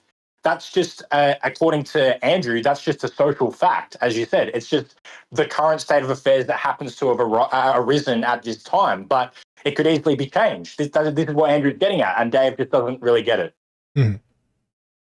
I own your guitar and I own you. What That's exactly right. What if we change the social construction of ownership to mean you can own a person? Does that mean that people no longer own themselves? Well, the difference here, right, is that, and it's the word that I mentioned that you didn't, is that I would say that ownership would imply that you're justified. Okay. Ooh, that's okay, Dave. That it is the correct term to use. It is correct that you should be bringing justice into this, that if you're justified or not. But now you're going to get really into the weeds, because obvious next question, well, how do you justify it? Right. He's he needs to open this can of worms, because this is what the whole debate's about. He needs to justify this. He's just not prepared to actually do that thing that he's saying that he is willing to do. Mm-hmm. So let's see Dave justify self-ownership In that claim. How are you justifying that claim? How am I justified in the claim of owning myself? Yeah, you just said if you agreed it's a social construction. So if we agree that it's a social construction, then we can own other people as via social construction. That would be justified. Well, I don't think so. So and Andrew's done something very interesting there. Andrew's even just sidestepped the whole issue. He's just said, well, yeah, the standard of justification is that it's a social norm, that people agree on it, right? Because we both agreed that it's a social construct. So now Dave has to do two things. He has to challenge and say, no, I don't agree that it's a social construct. I don't think that that's the standard of justification. Here's my proper standard. But Andrew just sort of almost made it seem to Dave like it's okay, so I don't have to go into the justification territory because we've already established it's justified. But he doesn't realize that's justified on the grounds that it's a social construct that people agree to. That was a good one. Yeah. Keep going. Keep rolling. The major difference there, right, is that as we're having this conversation, and clearly what's the goal here? To persuade, probably not to persuade each other. Like, what is this, like the fourth time Dave's tried argumentation ethics without actually, as you say, swooping in on the food? Right. Yeah. He keeps nibbling at the edges and not actually, going for a proper bite at the cherry, so to speak. Like he keeps circling around on it and then not. But also, he just keeps doing it so wrong. It's like we're not trying to persuade each other in this debate. It's like, well, I'm fairly confident that one of the justifications you might need for argumentation ethics is actually that, yes, we're exchanging propositions to come to the truth.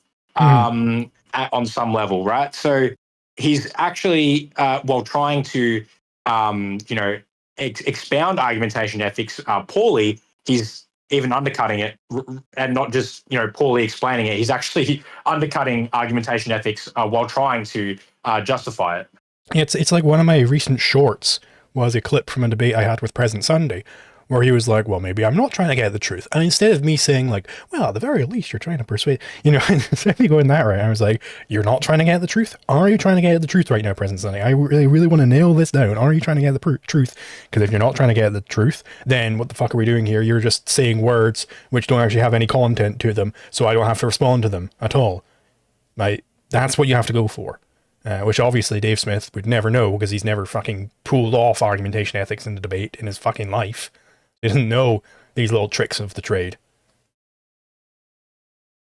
Yeah, totally. Keep it rolling.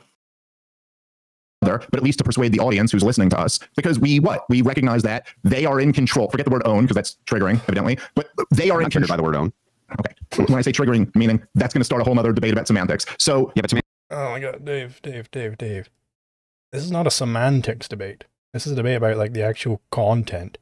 Like it's a debate about semantics. That would be like, okay, well, instead of the word own, I'm going to use the word justified possession, right? I'll use that word instead, because that's just semantics, where it's like, well, it doesn't actually matter which word we're using here specifically.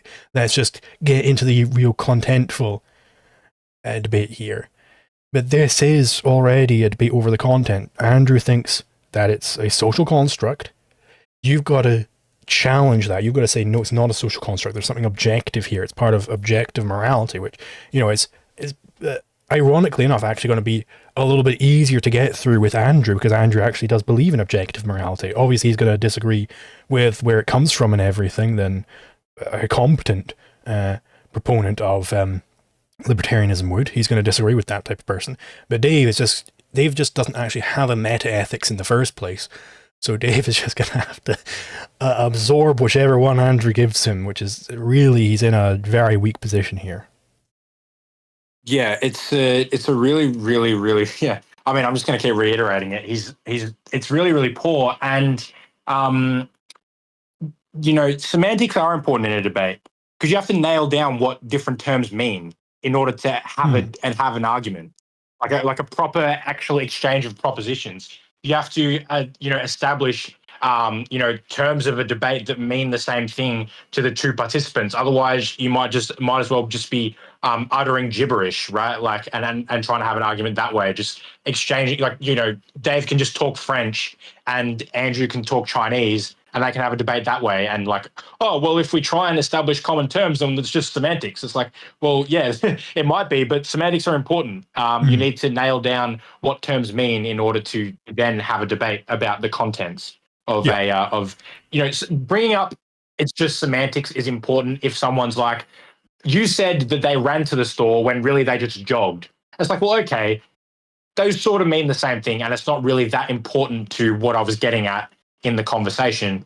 But no, establishing what ownership means is like, if you're going to justify self-ownership, what own means is actually really, really foundational to the debate. So yeah, it's a very, very silly thing to say. Yeah, I do want to shout out in chat. I'm Yasuka says, this debate is like chess, where Dave forgot to put his own pieces on the board and is trying to take down Andrew's pieces with his hands. And yeah, completely agree.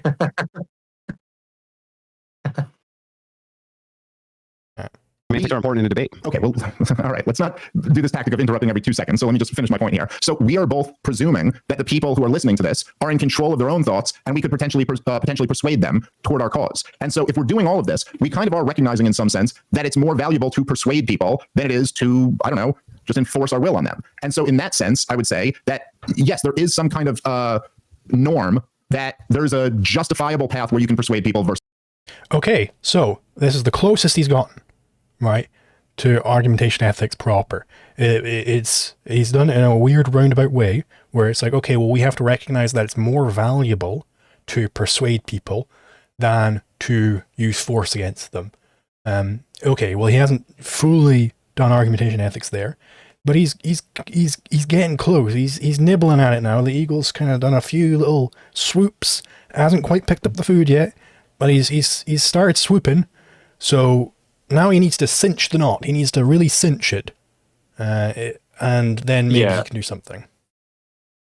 Right. So, and just spoiler alert, this is the closest he's gotten so far, and I think this is the closest he will get as well. So, but we'll see. First force them. Sure. Well, I agree that you can persuade all sorts of people, and that can be part of a societal norm, and that everybody can agree that that's part of a societal norm. You see what Andrew just did there? Like, that was a great move, I think. You got to applaud Andrew for that one. He's reframed Dave's attempted groping towards argumentation ethics. He said, well, of course, yeah, you can persuade a bunch of people, but that's still a societal norm because you're just persuading people to have a certain societal norm over another.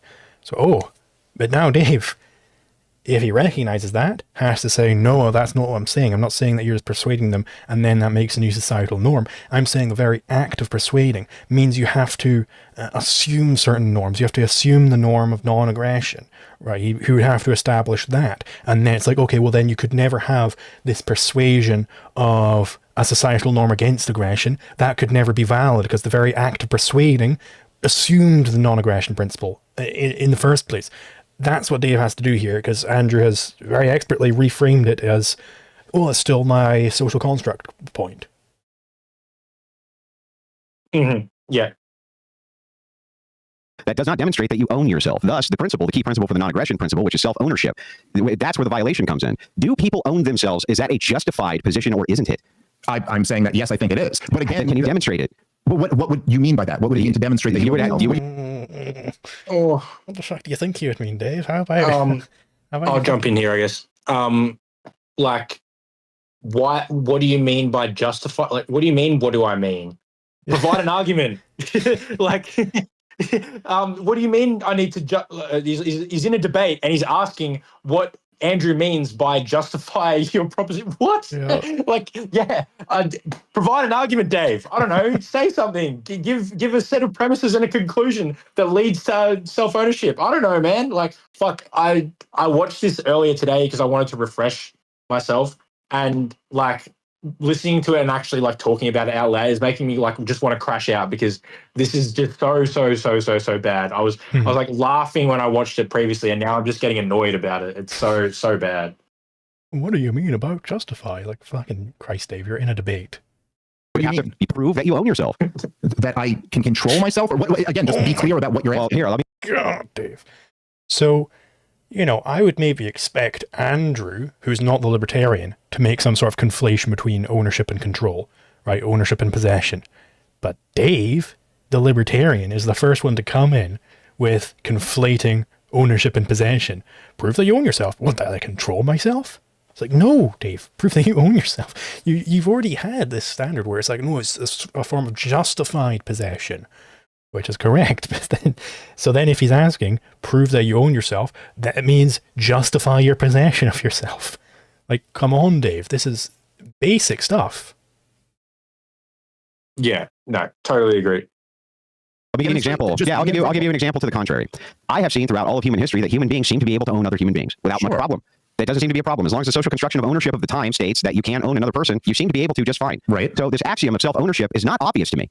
To be an axiom, it has to be self-apparent and self-obvious. So what demonstrated that people owned other people throughout time? Prove that to me. Yeah, the same way you just said to me, prove to me that I own myself. I did. No, hold on. I'll prove it to you again. Well, hold on. Let's try to not. We're only a couple minutes. You interrupted me. I didn't interrupt you. Well, hold on. You just asked me to prove that I own myself, and then you asserted that throughout history people owned other people. So prove that. Yeah, but we already did, and let me explain how. You and I already agreed that ownership is a social construction, and that throughout history the social construction had changed where people were able to own other people via the social construct. So whatever the social construct is of the day, that's all it is. As long as you agree that ownership is a social construction, you basically have to bite that bullet, right? Wait, no, I'm not even understanding what you're saying here. Right. So just pause real quick. Christ, Dave. Like, we know that you're not understanding.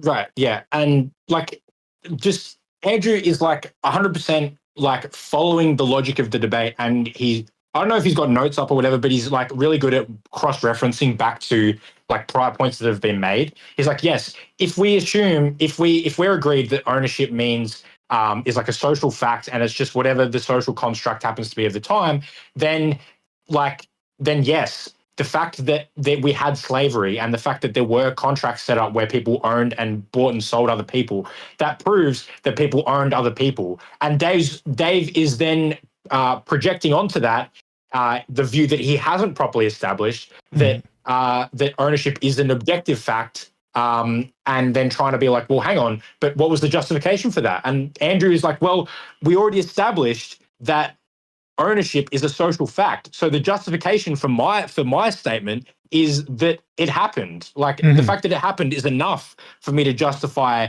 my position according to this view. If you want me to reject that, you need to show why I'm wrong to say that the fact that people claimed ownership over other people proves that they did actually own other people. You need to demonstrate this, Dave, not just assert it and then expect other people to agree. Yeah, because, fundamentally, what Dave isn't getting here is that, I doubt Dave knows this at all, is that there's a big split in jurisprudence. There's a big debate in jurisprudence over legal positivism versus legal naturalism, i.e. natural law theory. Which one is true? Is law purely a social fact? That is, does law just depend upon, these social norms that Andrew's bringing up? Or is it something objective? Is it something inherent in the nature of things? Dave doesn't understand that this is even a debate. Andrew very clearly does, right? Andrew's perfectly willing to just keep going along, keep plowing along with legal positivism, whilst Dave never even realizes that he's supposed to be, attacking that that thesis. That's a good way to put it. It's like he's not even aware that the current level of the debate, like the level of analysis that they're looking at, is what legal theory, as far as whether we're positivists or natural law theorists. That's the level of analysis the debate is currently on, and Dave isn't even aware of that, and he's operating on some other level where they're kind of talking past each other. Where Andrew's asserting that it's a social fact. Dave continues to assert that it's an objective fact without justifying, and so he ends up, totally missing what Andrew's getting at.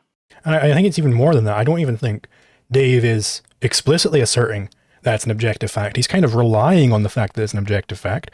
But every time Andrew says, well, it's a social fact, it's based on social norms and everything, Dave just swallows that completely, and he never challenges that point. So it's like, as far as the flow is concerned, we're in legal positivism land, so Dave will never ever, so long as he remains in legal positivism land, be able to establish any sort of libertarianism. Certainly won't be able to establish that libertarianism is better than Christian populism. Right. And that's why agreeing to this debate proposition was so bad. He should have, the better one would have been, which is better, Christian populism or libertarianism, because at least then, even if you're really flailing on justifying libertarianism, you can at least try to get Andrew to justify his worldview, because right now he doesn't have to, because that's not the debate proposition. We agreed it was a social construct, and then your next statement after that was, prove to me that you own yourself. Yeah, a social construction doesn't exist in objective reality. Right. It's a term. Prove to me that anyone ever owned someone else throughout history. And all you said was it was a social construct. You mean like a contract of ownership between slaves or something? No, it's your question. So you tell me how. Yeah, my claim is that ownership is a social construction. Do you agree or disagree with that claim? I think it is a social construct, but there also can be ethical and non-ethical or moral and immoral. Well, then if you make the assertion that it's anything more than a social construction, then the burden of claim is on you to demonstrate how it could be. Well, okay. I mean, again, you're dodging my question here. I asked you the same question you asked me, and you weren't able to answer it either. By the way, part of the reason why I asked is because I don't exactly understand the question you're asking me. Are you asking me to say how I could prove that it is moral that one person should own themselves rather than someone else own them? That's not the question. So here's the question. Let me explain it to you. Okay. The non-aggression principle itself revolves around the idea that human beings own themselves, correct? Yes. Yes. Okay. So the thing is that you and I can agree that there's been tons and tons of slavery throughout human history, correct? Mm-hmm. Okay. So those people clearly own these other people. So this has to be a social construction of agreement is what is ownership. We agree that you own it, therefore you own it. What I'm asking for is some type of justified evidence that that is not the case and that there is some moral ought or some type of demonstration, philosophically or otherwise, that a human being actually owns themselves. See, this is the problem where Dave is in, where the same place where all these people, where they're talking about like, well, libertarianism is theory about what the law should be. No, not quite. Andrew is very clearly asking him, signaling, he might as well be holding up a sign saying, you're supposed to be defending natural law theory right now. He's saying you need to show that it's something more than a social fact. He might as well be like just explicitly saying that at this point. But Dave just, he's only a soundbite-tarian, where he's like, well, it's a theory about what the law should be. He doesn't understand that he's supposed to be a natural law theorist here. He just does not get that. Totally. It's almost like, Andrew is like an owner with a dog, and he's like holding a tree out, and he's like, come here, make the natural law argument, please, so we can actually have the debate and not just like keep going in circles. Like, please, please, please. And Dave, like, I don't know, just doesn't know what's going on. It's just completely clueless. It's painful.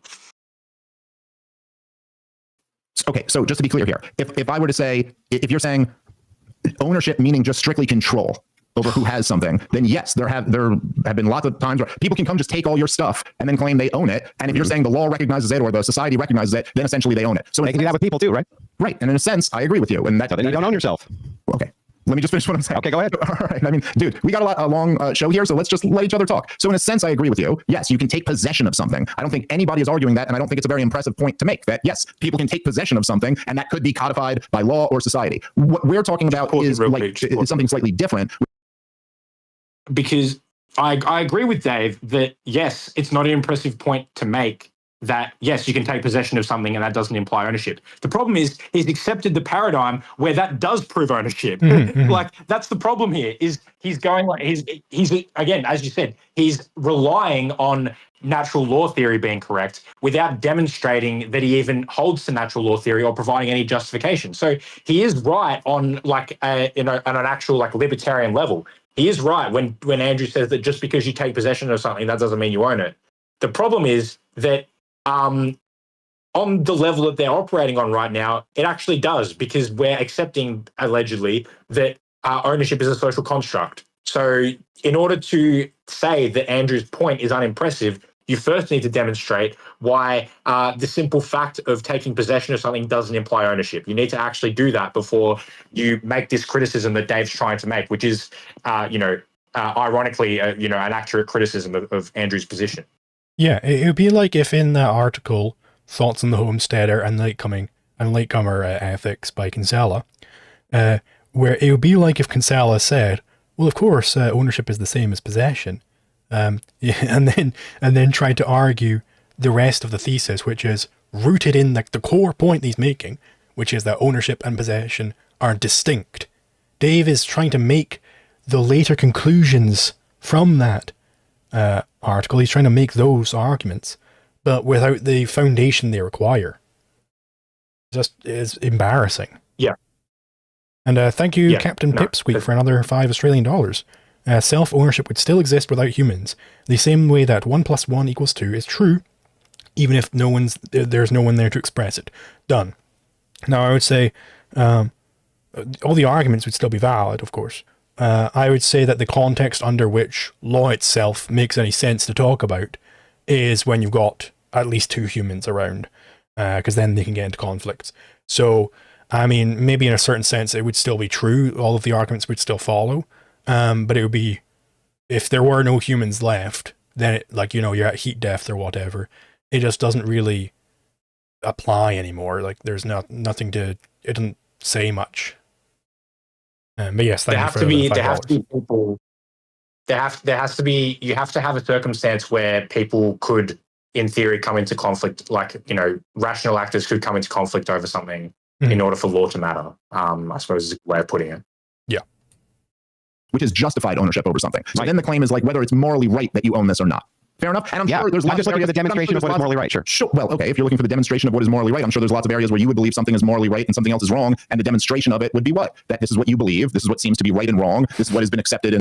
Is that what Dave thinks? Oh my God. That justification is moral justification. It's like, well, this seems to be the case. This is what I believe. That this is what has been accepted by people.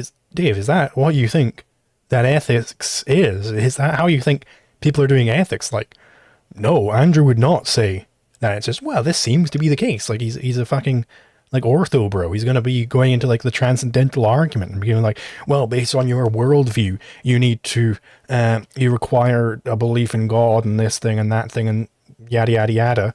that's the route Andrew would probably go down. But of course, this is outside the realm of this debate, even. I just went to my bookshelf real quick and pulled out Legal Foundations of a Free Society by Stephen Kinsella. Now, it's 770 pages long, and I've just looked at it, and then on every single page, he just says, "This is what I believe," over and over again. So Dave might have a point, actually. Yep. And thank you, Admetos, for the $5 Australian. I was joking about all the Aussies before, but Jesus Christ. Also, this is really painful to watch. Yeah, indeed. But yeah, no, I need to do more early streams, so I want to capture that Aussie audience, I guess. Yeah, there's not many libertarians in Australia going around, but so you could probably capture more of them, I guess. If you get like 100 viewers, you've probably captured the entire Australian libertarian audience there. So yeah. No, my justification would be divine command, not seemings or phenomenal conservatism. Okay, sure. So, okay, but so divine command. So, and how would you exactly determine what is and isn't divine command? Well, let's assume for a second that I was, I don't know, like delirious, right? And just thought I talked to God and he gave me commands, right? If it's just a preference, if we're just going off of preference, just things which Dave prefers are true, and Dave just prefers that you own yourself because he does, then any preference that I came up with in this delirious state where God was speaking directly to me would be just as valid as whatever preference that you just axiomatically come to because you just want them to be true. What my claim here is that libertarianism at its foundation, at its fundamental foundation, is flawed because this axiom of self-ownership isn't actually true, but rather a social construction which is asserted as though it is a truism when it clearly is not. So it's a fundamental flaw. The reason that you guys come up with such absurd conclusions like that prostitution ought to be legal and all these other things is, and by the way, Dave, you have to end up with that. Otherwise, people don't own themselves. You think the state should come in and like... Yeah, okay, so now Andrew's going to get into like bites and bullets now. But Dave, spoiler alert, doesn't even understand what Andrew's saying here. Andrew's saying, well, if we're just going to have... Andrew's asserting that Dave's system is preference-based morality. And indeed, Dave's says that moral justification looks like, well, it seems to be the case. This is what people agree on. So, yeah, pretty much. So then Andrew is in a completely equal position if Andrew just has like these hallucinations of Jesus coming down and saying what he should do and what he shouldn't do. But because then they're even, and then libertarianism is not better than Christian populism. They're even. I wonder what would happen if you just kind of started explaining what the primacy of consciousness is to Dave Smith. I think he might just like discombobulate and explode if he tried to understand what you're getting at when you described primacy of consciousness versus existence. So maybe stay away from that if you ever actually debate him and you want him to, survive the whole debate. Speaking of, there are, again, I have seen this debate before. There are 2 points in this debate, 2 separate points, where I'm specifically shouted out to Dave as a better proponent of this stuff. And gee whiz, what's Dave's like number one excuse for not debating me? It's like, well, I just don't want to beat up on idiot, basic libertarians who don't know their stuff. It's like, well, gee whiz, Dave, twice in this debate, I get shouted out directly to your face as someone who knows more than you on this. So make of that what you will. Right. Yeah, 100%. Stop your brother from unaliving himself, for instance. Do you think that they should do that? Well, all right. Stick with your point that you were making at first, because you're just jumping all around here. Well, no, the first thing you were saying. I already gave you the point. I'm saying I reject your axiom. I reject the axiom of self-ownership until otherwise demonstrated. That's my point.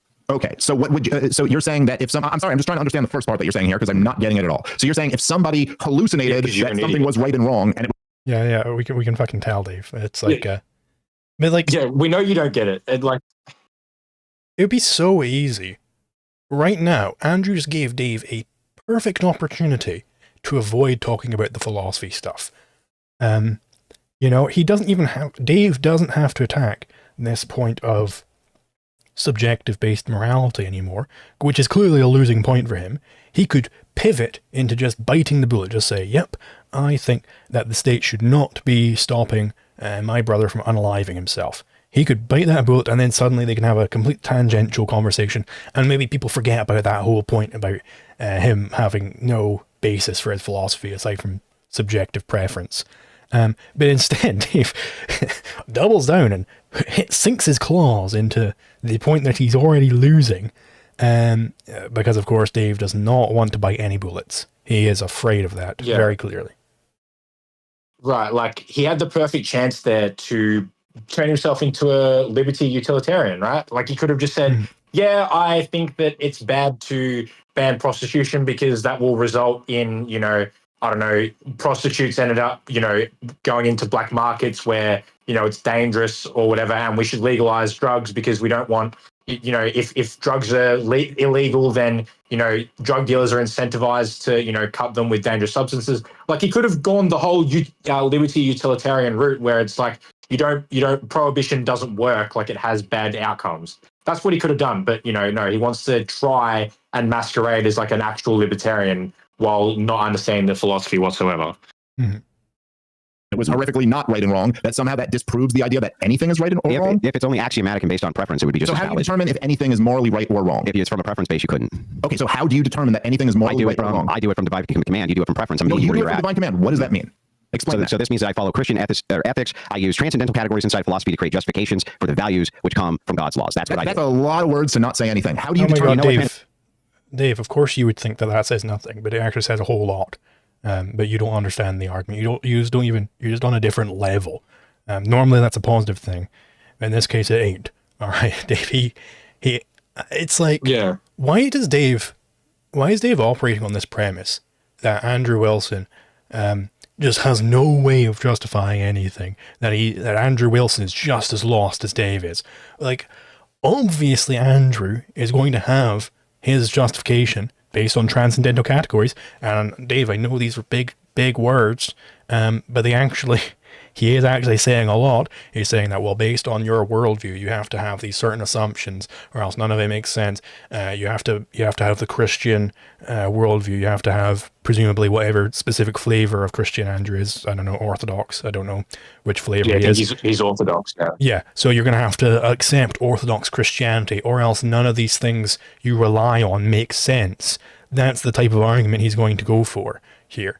That's what it means to have these transcendental categories. It's that this thing that you believe, it relies on this previous stuff, so you have to assume this previous stuff. It's a very similar form of argument to argumentation ethics, which Dave has floundered on throughout this entire debate. So he should know what transcendental means. He should know this, but he doesn't. Right.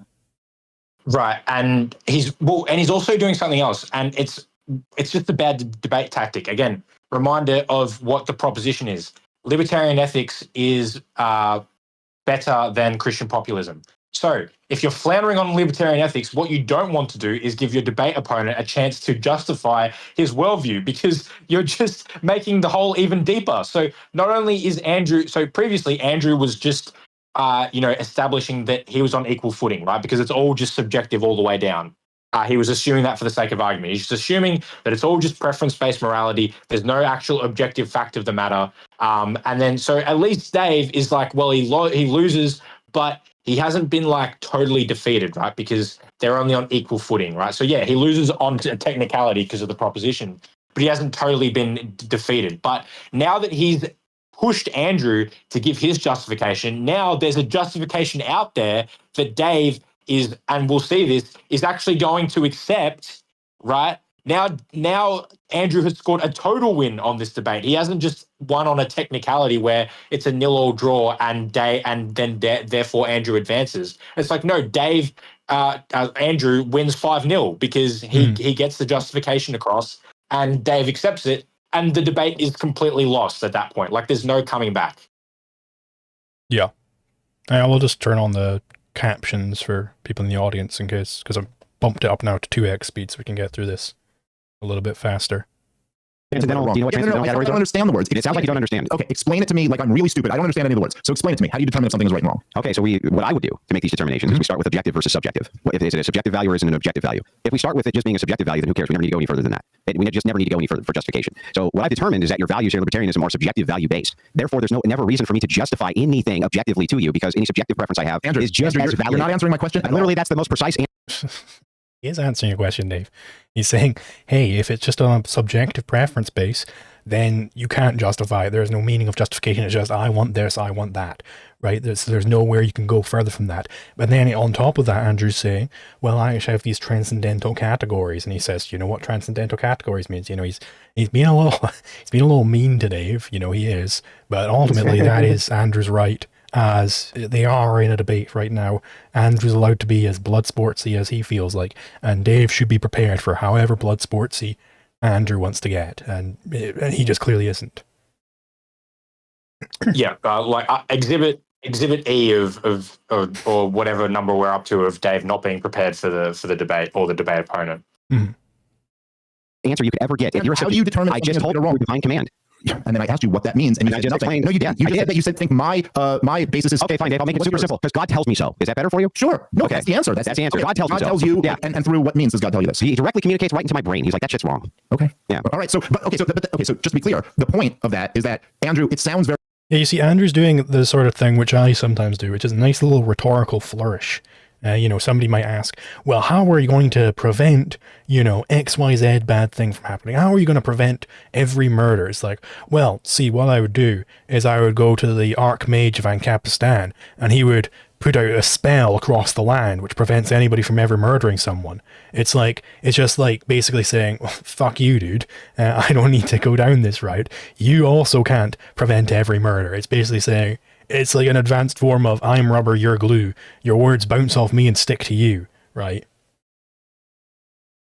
Yeah, exactly. Because he's realized that Dave doesn't have an objective justification. So he can just say that my justification is God tells me. And he is, to the extent that that's a gamble, it's proven correct in like the next minute or so once Dave, once we get into this whole, divine command theory stuff. very good when you attack someone and say, that's subjective. But when your response to that is God communicates directly into my brain, that also, I mean, I don't know what the word is for that. Subjective. But subjective would probably be the but that's my whole point. That's how I'm granting your entire argument. It's like, it doesn't matter. Ultimately, okay, but your counter is also subjective. So, right. So then that means that my preference is no worse than your own preference. Well, I mean, no, it means by your argument. Yeah. If I'm using preference-based arguments, or I'm sorry, preference-based morality, and you're using preference-based morality, listen, then we're equal, Dave. To be clear, I don't think I am using preference-based morality. Got it. So can you make justification then? 1 second. Let me try to finish the sentence here. I don't think I am making subjective-based morality, but you accused me of that. And so my response to you is, so what's your objective-based? And your response is, God talks to me directly into my head. Yeah, for the purpose of demonstration. All right, but God also talks to me in my head. And so, all right, fine. Yeah. Right. So if God talks, standard, there you go. You haven't won anything. By your own standard, we're even. It's not here to win. It's here to demonstrate it, Dave. Let's try, if we can, because we're only a few minutes into this. Let's try. This got more contentious than I thought it would in the first few minutes. Let's try just by the way, because I want to have a good conversation with you, and I've been told by people who I love and trust that you are a guy to have a good Yeah, conversation. but you keep on evading every question that I have for you. Oh, all right. I don't think I have. But so let's answer. Ask me a direct question. Great. I'm happy to Should answer. the state come in and stop your brother from unaliving himself or not, Dave? I would want them to. Yes. Yes. Would you want the state to stop a man from having sex with his sister? Oh, fuck. Pause it there. Okay. Whoa. So Dave doesn't even believe in self-ownership because, unaliving yourself, I don't know whether we can, use the actual word. I mean, there, we may but, as well. I assume Andrew knows taking your own plenty life. about the TOS, so I'm just going to stick with that. Yeah, for sure. Like unaliving yourself is the most extreme expression of self-ownership there is. Like, I'm not saying it's good. I'm just saying, like, the right to destroy your own life is, or destroy your own body, I suppose, is the fullest expression of self-ownership. There is no possible way that you could, it's not like the bordertarian argument where we get into the kind of nitty-gritty of like, collective property rights and stuff where we have to build up a fair bit of theory to get to that level, right? No, this is like the bare bones of it. If you own yourself, then you can do whatever you want to your own body. Like that is so simple. That is premise 1, premise 2, conclusion. This is not a complex system that we've built up here. So to reject out of hand the need to bite this bullet is such just a complete failure to really articulate the libertarian position. Yeah, and it's because, specifically Dave, his way of building up libertarian ethics, which I think is wrong, is he starts with self-ownership. Right? I think you're actually supposed to start with the NEP, and from that you get everything else. Right, so I already think he's mistaken there, but it's not terrible. But he's starting from self-ownership, and he's not biting bullets on self-ownership. Like, whoa, that's really... Yeah. You're not going to be able to establish that libertarianism is better, because you're not even going to be able to establish libertarianism as correct at this point. Yeah, no, it's look, I understand the urge not to bite bullets, but like on like really extreme stuff, but on like the right to like take your own life, like, man, like that is such a straightforward and simple answer that again, I can't remember what I was like when I first discovered libertarianism, but like I'm fairly sure that within like the first few hours of like reading about it online on like Reddit forums and shit, I figured out probably that, yeah, like unfortunately, and like, you know, you have a right to unalive yourself. So yeah, this isn't just like libertarianism 101 where you started reading Zulu's course or you've started reading Anatomy of the State. This is like libertarianism 101. You've read a Reddit forum about libertarianism, you know, like it's bad. Yeah, it's like, and Dave's, if Dave won't bite the bullets here, he's never going to bite any substantial bullet. Like, this is why I deserve the title, most consistent motherfucker you know. Can you imagine Dave Smith in a million fucking years saying, yeah, you shouldn't steal a penny to stop the Martians? Not in a million fucking years is he doing that. Yeah, he won't even defend the idea that you should take your own life. I don't know, like, presumably he wouldn't even support like euthanasia laws for like, you know, people who are, you know, seriously ill, like on their deathbed at 95 saying, yeah, look, I'd rather just, you know, end it now rather than, you know, living a brutal life for the next 5 years. Like, apparently he can't even justify that on libertarianism. Like, so how is he going to, you know, go to the actual bullets that we really have to, you know, start biting sometimes when we defend libertarianism? If it would lead to a non-reproductive act. If it would lead to a non-reproductive act. She has no uterus. But that was supposed to be worse than if it would reproduce? Yeah, it would be less worse. That seemed like an unnecessary caveat to throw on there. But okay. Jesus Christ. You're talking about like adults or children? Adults. Okay, fine. Because for children, obviously. That'd be, yeah, I guess I would want them to. Okay. Andrew's making these bullets, like, these are very minor bullets to bite. Like, should two adults who are related be allowed to have sex?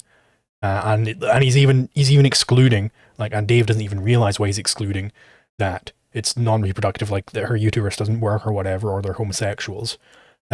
Obviously he's doing that because your justification might be, well, it would harm the child, the potential child that comes about, right? He's getting rid of any, like, back doors that Dave could use to not bite the bullets, and Dave still isn't is still not biting the bullets. Like, come on, Dave. It's like, what? It's just yucky. It's just yucky to you. The yucky theory of property. If something's so icky, then you're not allowed to do it anymore. Like, what are you doing, Dave? This is not self-ownership. Yeah, couldn't agree more. So you want the state to utilize authority? Well, not just the state. I would want anyone. Okay, so I don't anyone with the force to do it. Anyone with the strength. So then those people don't own themselves. No, I don't think that's the conclusion. Well, if they own themselves, can you demonstrate what they're doing wrong? Oh, sure. Okay, but that's a very silly and very this is a very like childish interpretation. It's like within the span of 10 seconds. It's like not even 10 seconds. It's like self-ownership is not true because you can't have, you know, consensual sex as an adult with another adult. Okay, well then you don't believe in self-ownership. Yes, I do believe in self-ownership. Yeah. Okay. Okay, whatever. Sure. It is like actually bloody ridiculous that Dave would at any point be considered the premier libertarian. Right? This is insane. I do want to... Yeah, this... Oh yeah, go ahead.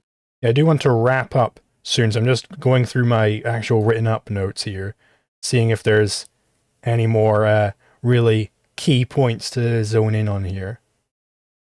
Yeah, I think when I was listening to it, I think I got about like, hang on, I'll check my YouTube real quick. Hopefully this doesn't nuke me being on the thing, because I'll get to where I got to, because there's a couple other things that I wanted to cover off from what I actually managed to watch. So I got up to go watch this stupid ad on my phone. Yeah, we are about I got to get up to the 38-minute mark. Okay, yeah. Yeah, so we are about to... There is something important about to happen. Yeah, actually, where it is at 31:43. Jesus Christ, Dave knows how to flounder. I just had like an ellipses in there, and I was like, oh, it must have been like a few seconds, but no, it's like... Dave takes a while to answer this question. And thank you. We'll keep it rolling then. Yeah. We'll go through to about 40 and then see where we're at, and then maybe we can wrap things up. Up to you. 31:43. Thank you for the $2 Australian, Dennycat. Zulu, can euthanasia be ethically justified? In terms of legal theory, yeah, because I mean, you own yourself. In terms of, should you do it? I don't know what the justification would be.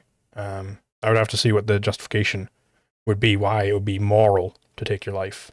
Because, I mean, so long as you're alive, there's still the possibility to achieve values. Answer the question that you've asked. So Dave's going to do two things. Ask me the question again. I'm sorry. Can you justify why two consenting adults who are brother and sister having sex is morally wrong? Yes. Then do it. Okay, because I think it's for the same reason you would think. I think it's against nature. It's evil. It just seems horrible. I don't know. Do you have a better answer for why it's wrong? Fallacy. Well, yes, divine command. Divine command. Okay, fine. So I also say divine command. That's what it's. Okay, so now Dave has made the ultimate concession. The reason why I think is because it's evil. It just seems horrible. It just seems horrible. Is that your justification there, Dave? Okay, and then Andrew supplants him with his system. It's like, I say divine command. And then Dave says, okay, then I also say divine command. But Dave, you don't realize, obviously Andrew will base his Christian populism on the basis of divine command. So you've just completely demolished yourself.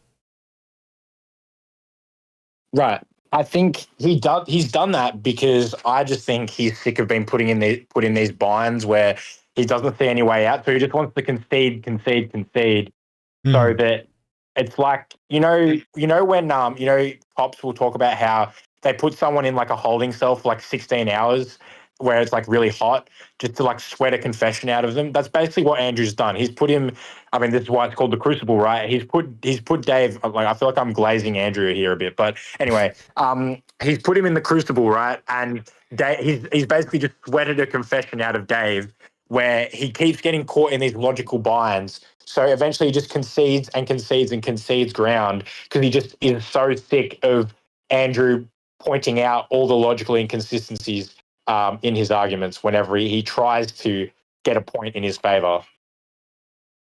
Yeah. It's like, and now let's just see just how far Dave's refusal to bite bullets can take him. We're going to skip way over to 1:45:04. So it'll be an interesting little experiment of what happens when somebody Can is we do sorry, I think there was another can we watch like the next few minutes and then jump ahead? Sorry, Sure. I think there was another point at some point that I wanted to touch on. So just obviously listen through it at like 2x speed, and then if there's something that comes up, I'll tell you to stop. Yeah. But yeah, Tory Scott, £5. Thank you very much. Can I also use copy, paste, and paste your anti-intellectual monopoly disclaimer below my videos? Yeah, absolutely. You're allowed to do that.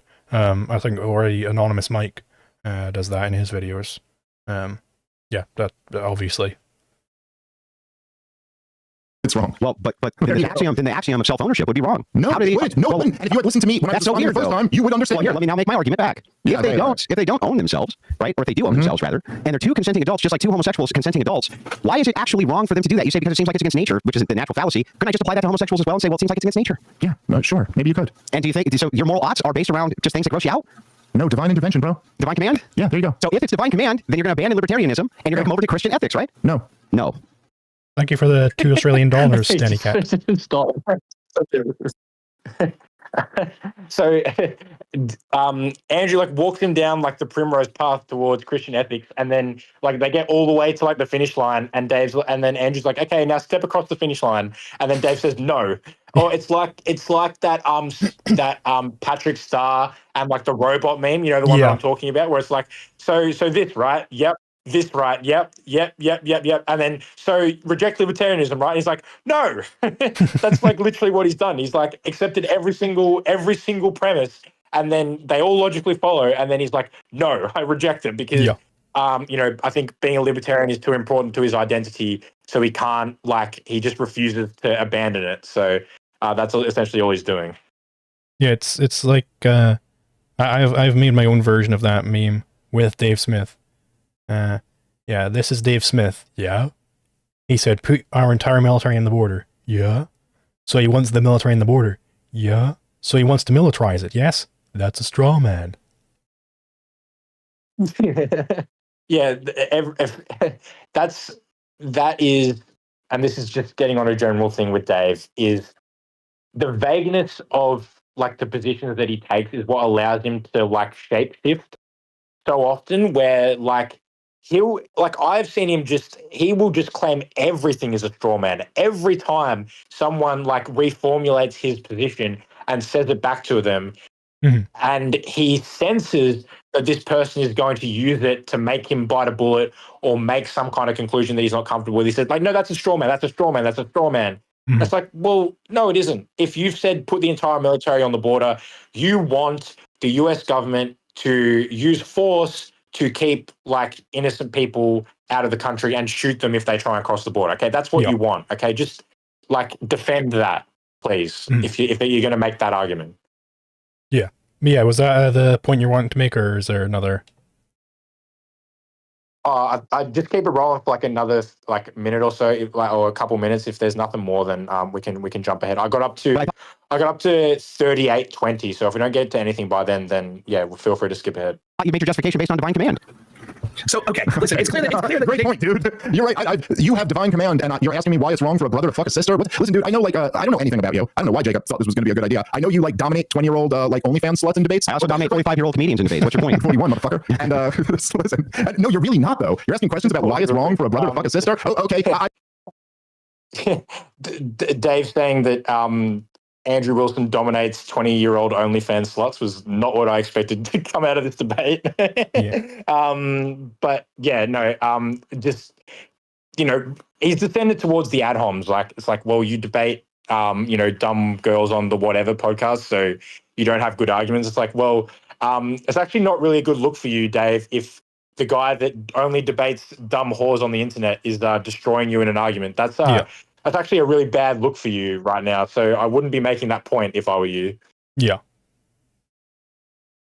I don't know, because I think it's wrong and yes, awful. And also, do I think that the government, if we're talking about adults, is it being outlawed going to be a great way to regulate that? Probably not. What even is your like vision? I mean, this is like the dumbest fucking question to get into like what the role of government ought to be. Yes, you're right. If the FBI is breaking in and stopping 25-year-old and 28-year-old brothers and sisters from having sex with each other, that's okay. We they do that. Just so you know, they do that right now. Are you opposed to it? They actually arrest people for doing this and they drag them off to jail and they put them in jail for doing that. I'm not nearly as aware of this as you are, Andrew, but I'm not going to fight against that law. Yeah, but here's the thing then. What I don't understand is that if the argument for self-ownership is that consenting adults can do whatever it is they want to do because they're consenting adults are not hurting anybody else, this would be a violation of the non-aggression principle. Why couldn't a brother and a sister engage in this in Dave's libertarian land? Why couldn't they? Why shouldn't they be able to, honestly? Sure. Why shouldn't they do it is for moral reasons. I suppose you could make an argument that if people really do have freedom, then a grown adults who are related should. Yeah, you could make the argument that. I suppose you could make an argument. You could make the argument for libertarianism. I don't know. I think isn't that what you're supposed to be doing right now? I suppose somebody could you argue. Make the argument that people own themselves. It's insane. Being in a debate about libertarianism and saying like, oh, I suppose somebody could argue that libertarianism is correct. Oh, I wonder whose job that might be. Yeah, it's just to bring up another meme. It's like the Garfield looking at himself wanted on like the wanted poster. Like, I wonder who's supposed to be defending libertarianism right now. Yeah, I don't know. Maybe you. Should not be bound by law and should not have a cop bash him over the head with a baton for like having sex with a cousin or something. Okay, but you're taking this to like this weird extreme example where that happens now. Oh, sure. Okay. Anyway, so you're taking this to a weird extreme example where okay, let's take it to the other extreme and say, do you believe that the government should rush into your house anytime you're doing anything where they determine that that's degenerate or not moral or productive? You're smoking a cigarette right now. Is that enough of a reason for someone to come get you? Like, would there be any realm where you would say, maybe the government shouldn't be regulating every inch of what I determine from divine, whatever that is moral or immoral? Yeah. So actually, this makes my point for me. This is great. So. Like, you're in a bad place where your reductio is getting someone who doesn't like, where you're getting your reductio and all you're trying to do is convince them that they shouldn't, when you're a libertarian and you're trying to convince someone that they shouldn't let the cops come in and bash their door down because they're smoking a cigarette. If that's like the level, if that's where we're getting to in the argument, then something has gone terribly, terribly wrong. Like, if you are like throwing out these reductios to get someone to say that, yeah, actually, maybe the cops shouldn't beat me up for smoking a Marlboro Red. You haven't succeeded in getting the debate to the point where you might win it, right? Like, you're in a bad place. The reason that I just go ahead and concede a lot of these points because there's no real reason to fight them. For instance, if you agree with me that the only justification that you can have is that, well, because God told you it's gross, and so therefore you ought to not do it, then this would mean that you agree with me in divine command and should be a Christian ethicist. That's why that's done. That's why I just make it super easy for you to go ahead and agree. And you did. You agreed. Absent. So I'm just going to ask this straight out. Okay, and no, I don't believe in that sort of government overreach. And I can give you my systems and reasons for why that is too under Christian ethics, where we both take into account consequence, but also take into account duty. So I'm going to ask this: absent any kind of divine command, God didn't tell you anything. Would you say that it's not moral, and can you justify why it's not moral for a brother to hump his sister? Could you do that absent divine command? Like, honest question, Dave. This is super important. Sure. So I would say this, right? I grew up an atheist. Well, I mean, I'm Jewish, but I grew up like not a religious person. We can jump forward here, but just to say, like, can you justify why a brother shouldn't hump his sister? Well, I grew up an atheist. Like, Yeah. okay. Well, Here's my backstory. It's like it's like in Dave Smith's space he did, where it's like, did he sell out his principles in advocating Trump? That space where like that Rachel Massey lady comes on and like she speaks for like 5 minutes about how she was arrested for speaking up at like some meeting or something. It's like, lady, this is not relevant right now. Okay. Like, well, I was an atheist. And yeah, I was kind of a Jew. Dave being like, yeah, exactly. Like Dave being like, well, I grew up as a Jew in New York. It's like, okay, like no one. This is like the second time that he's tried to build a bridge while bringing up just irrelevant stuff. Like, oh, I'm from New York. I have Jewish heritage. I'm an atheist, and I like Pat Buchanan, and therefore you should like me. Right? Okay. Please. Anyway, like I think we can probably jump ahead next. I think Dave. Yeah, I think we can jump ahead because I think Dave just goes into kind of his monologue about like how he's he's an atheist Jew that suddenly, and what he starts doing is he's like, I always had. Oh, actually, no. Play it a little bit more because I sorry, there is one thing that he says that's quite funny that I do. Well, want to I've touch already on, so left that part a little bit more. Oh shit! Okay, so I don't see that on my screen. So I'll just reiterate it. So what he says is he says there was always this like voice in my head saying like guiding my morality, and then when I had kids, I realized that was God. And I'm just sitting back thinking like, no, Dave, that was just like your intuition and your disgust reflex. Apparently, like that was your disgust reflex saying that incest is bad because evolution is as informed as like hardwired into you that you shouldn't want to reproduce with someone that has similar genetics to you. That's what that was. That wasn't God. That was just your moral intuition, like your disgust reflex and intuitions. So yeah, ridiculous. Anyway, we can go ahead and jump ahead now. But yeah, so now let's see just how far Dave's allergy to bullet biting can truly go. Forehead for 1999 says, Dave, the argument that Andrew is making is that duties from the prism of theist morality entail the violation of self-ownership, which the non-aggression principle banks on. It's a contradiction of the two worldviews. Right. So basically, if I can interpret, what he's saying is, if you adapt Christian ethics, then there is morality that comes from that is directly oppositional to the idea of self-ownership. No, okay, so like, give me an example. Like conscription. Okay, but in what scenario? In the most charitable scenario you can possibly think of. If you can say conscription in the most charitable scenario, fine, but then maybe you just have to own the principle of conscription in general. So if we're just going to argue that, it's like, yeah, I think conscription in general is horrifically immoral. Yeah, but there's at least certain cases where it's not, right?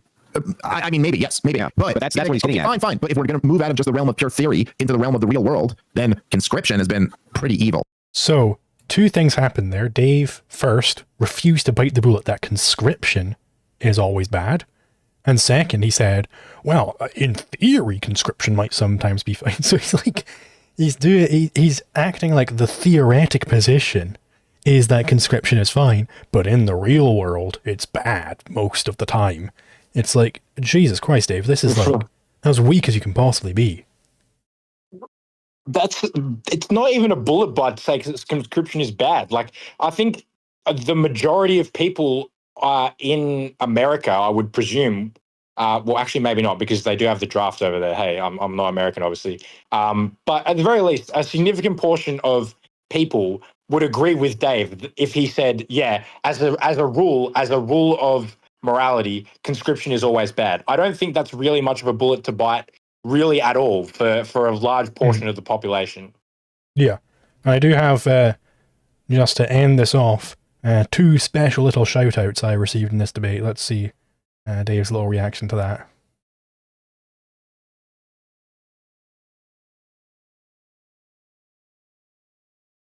wrong? Like, is there anything better than that? Usually libertarians will use argumentation ethics, which I think no, but that's different. That's a different thing. I love argumentation ethics, but I'm saying that's a different question. It is actually a decent way to create justifications around moral odds. Argumentation ethics, it actually is. Yeah, I agree. But I think that ultimately, you can't really make. I mean, Zulu does this all the time. He seems to be pretty good at this. A guy named Liquid Zulu at creating justifications out of argumentation ethics. So I've enjoyed watching those debates, but I don't think that you can create good, objective, justified morality absent of. All right, yeah. So Dave, it looks like there's somebody who's pretty good at that. Maybe you should, ring me up, Dave. I'll give you lessons if you want. Well, also, like, did he just spend like the first 20 minutes of the debate trying to do argumentation ethics unsuccessfully, and then now he's acting like he's like wasn't trying to, or like never referenced argumentation ethics? It's like, no, your entire like initial attempt to establish objective law was just a bastardized version of argumentation ethics, and now like what? Like it's a different thing that was never brought up in the debate. Like, no, it was the entire basis for your justification. You just did it really, really badly. Yeah, it's like, what argument did Dave think he was making in that moment? Who knows? It's a mystery. Yeah. So anyway, here's shout out number 2. One last point, real quick. Then we gotta let you go. Sure. I want to shout out to great contemporary libertarian jurists like Liquid Zulu, Stefan Kinsella, and Lucas Dominiak. And I hope that they listen, perhaps hear this, and join together in the podcast so you can actually observe contemporary libertarian jurists discuss questions of law. Yeah, Dave, would you be interested in seeing that? Watching some good contemporary libertarian jurists like me discuss these things with people? Because, Dave, clearly you need some teaching here. Casimir reference. Let's go. Yep. We just need to, and I've said this, and this is like kind of getting off topic of this specific debate, but when your video drops where you like push Dave, like we really need to do whatever we can to get that in front of his face somehow. Like we need to do something about like what Dave is doing to like the libertarian movement, and not just Dave. It's the entire libertarian party at the moment in America anyway. And we're seeing the consequences of this. And to get back to what the overall gist of the stream has been, where we obviously discussed immigration. Look, this stuff seeps into the rest of the movement beyond just these isolated questions, right? Because we've seen people online defending, banning Red Dye 40 because of the Make America Healthy Again movement. Like, we're seeing the consequences of what these people are doing to the libertarian philosophy is playing out in real time, and we need to do something about it. So, look, I can't wait for your video to drop. Hopefully you can get it out sooner rather than later. And we need to push it like as hard as we can, because this is like beyond any of the actual impositions of the state right now. The actual most dangerous enemy of the libertarian movement right now, the one that threatens it the most, I think, is not the state.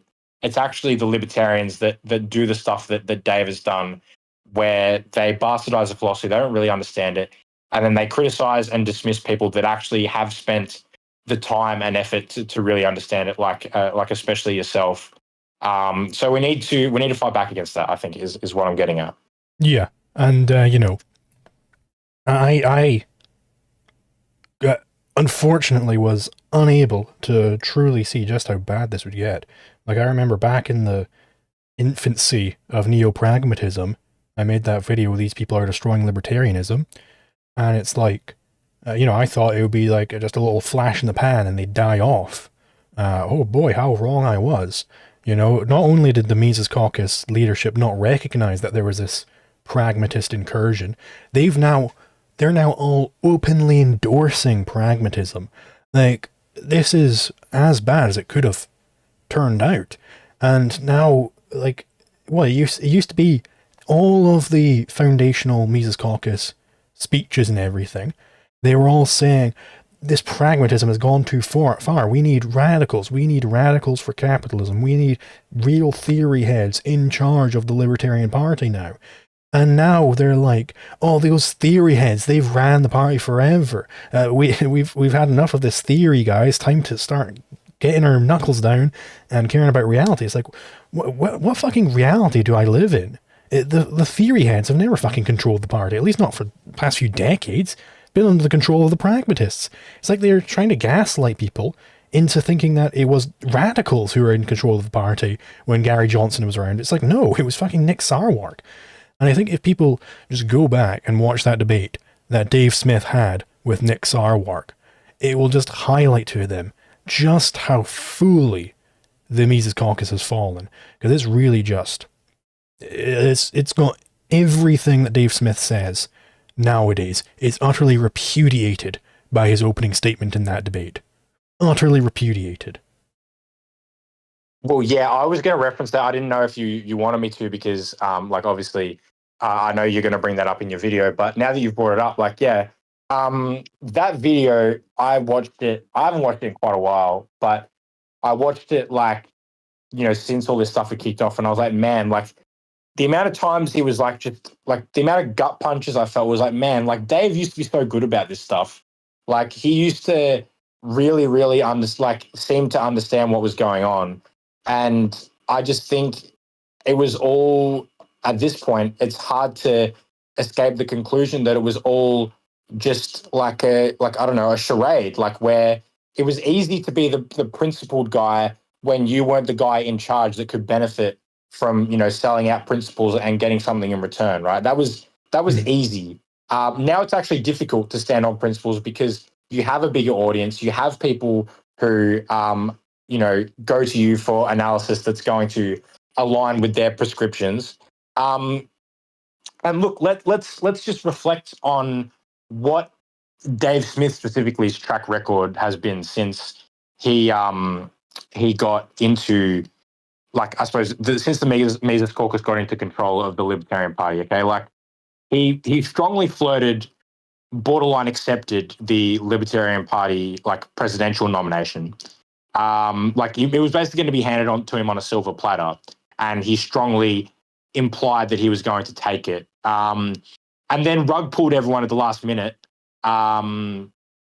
Which, like, look, on its own, fair enough. Maybe, you know, family, you know, he was concerned about the impact that being in such the public sphere like that would have on his family.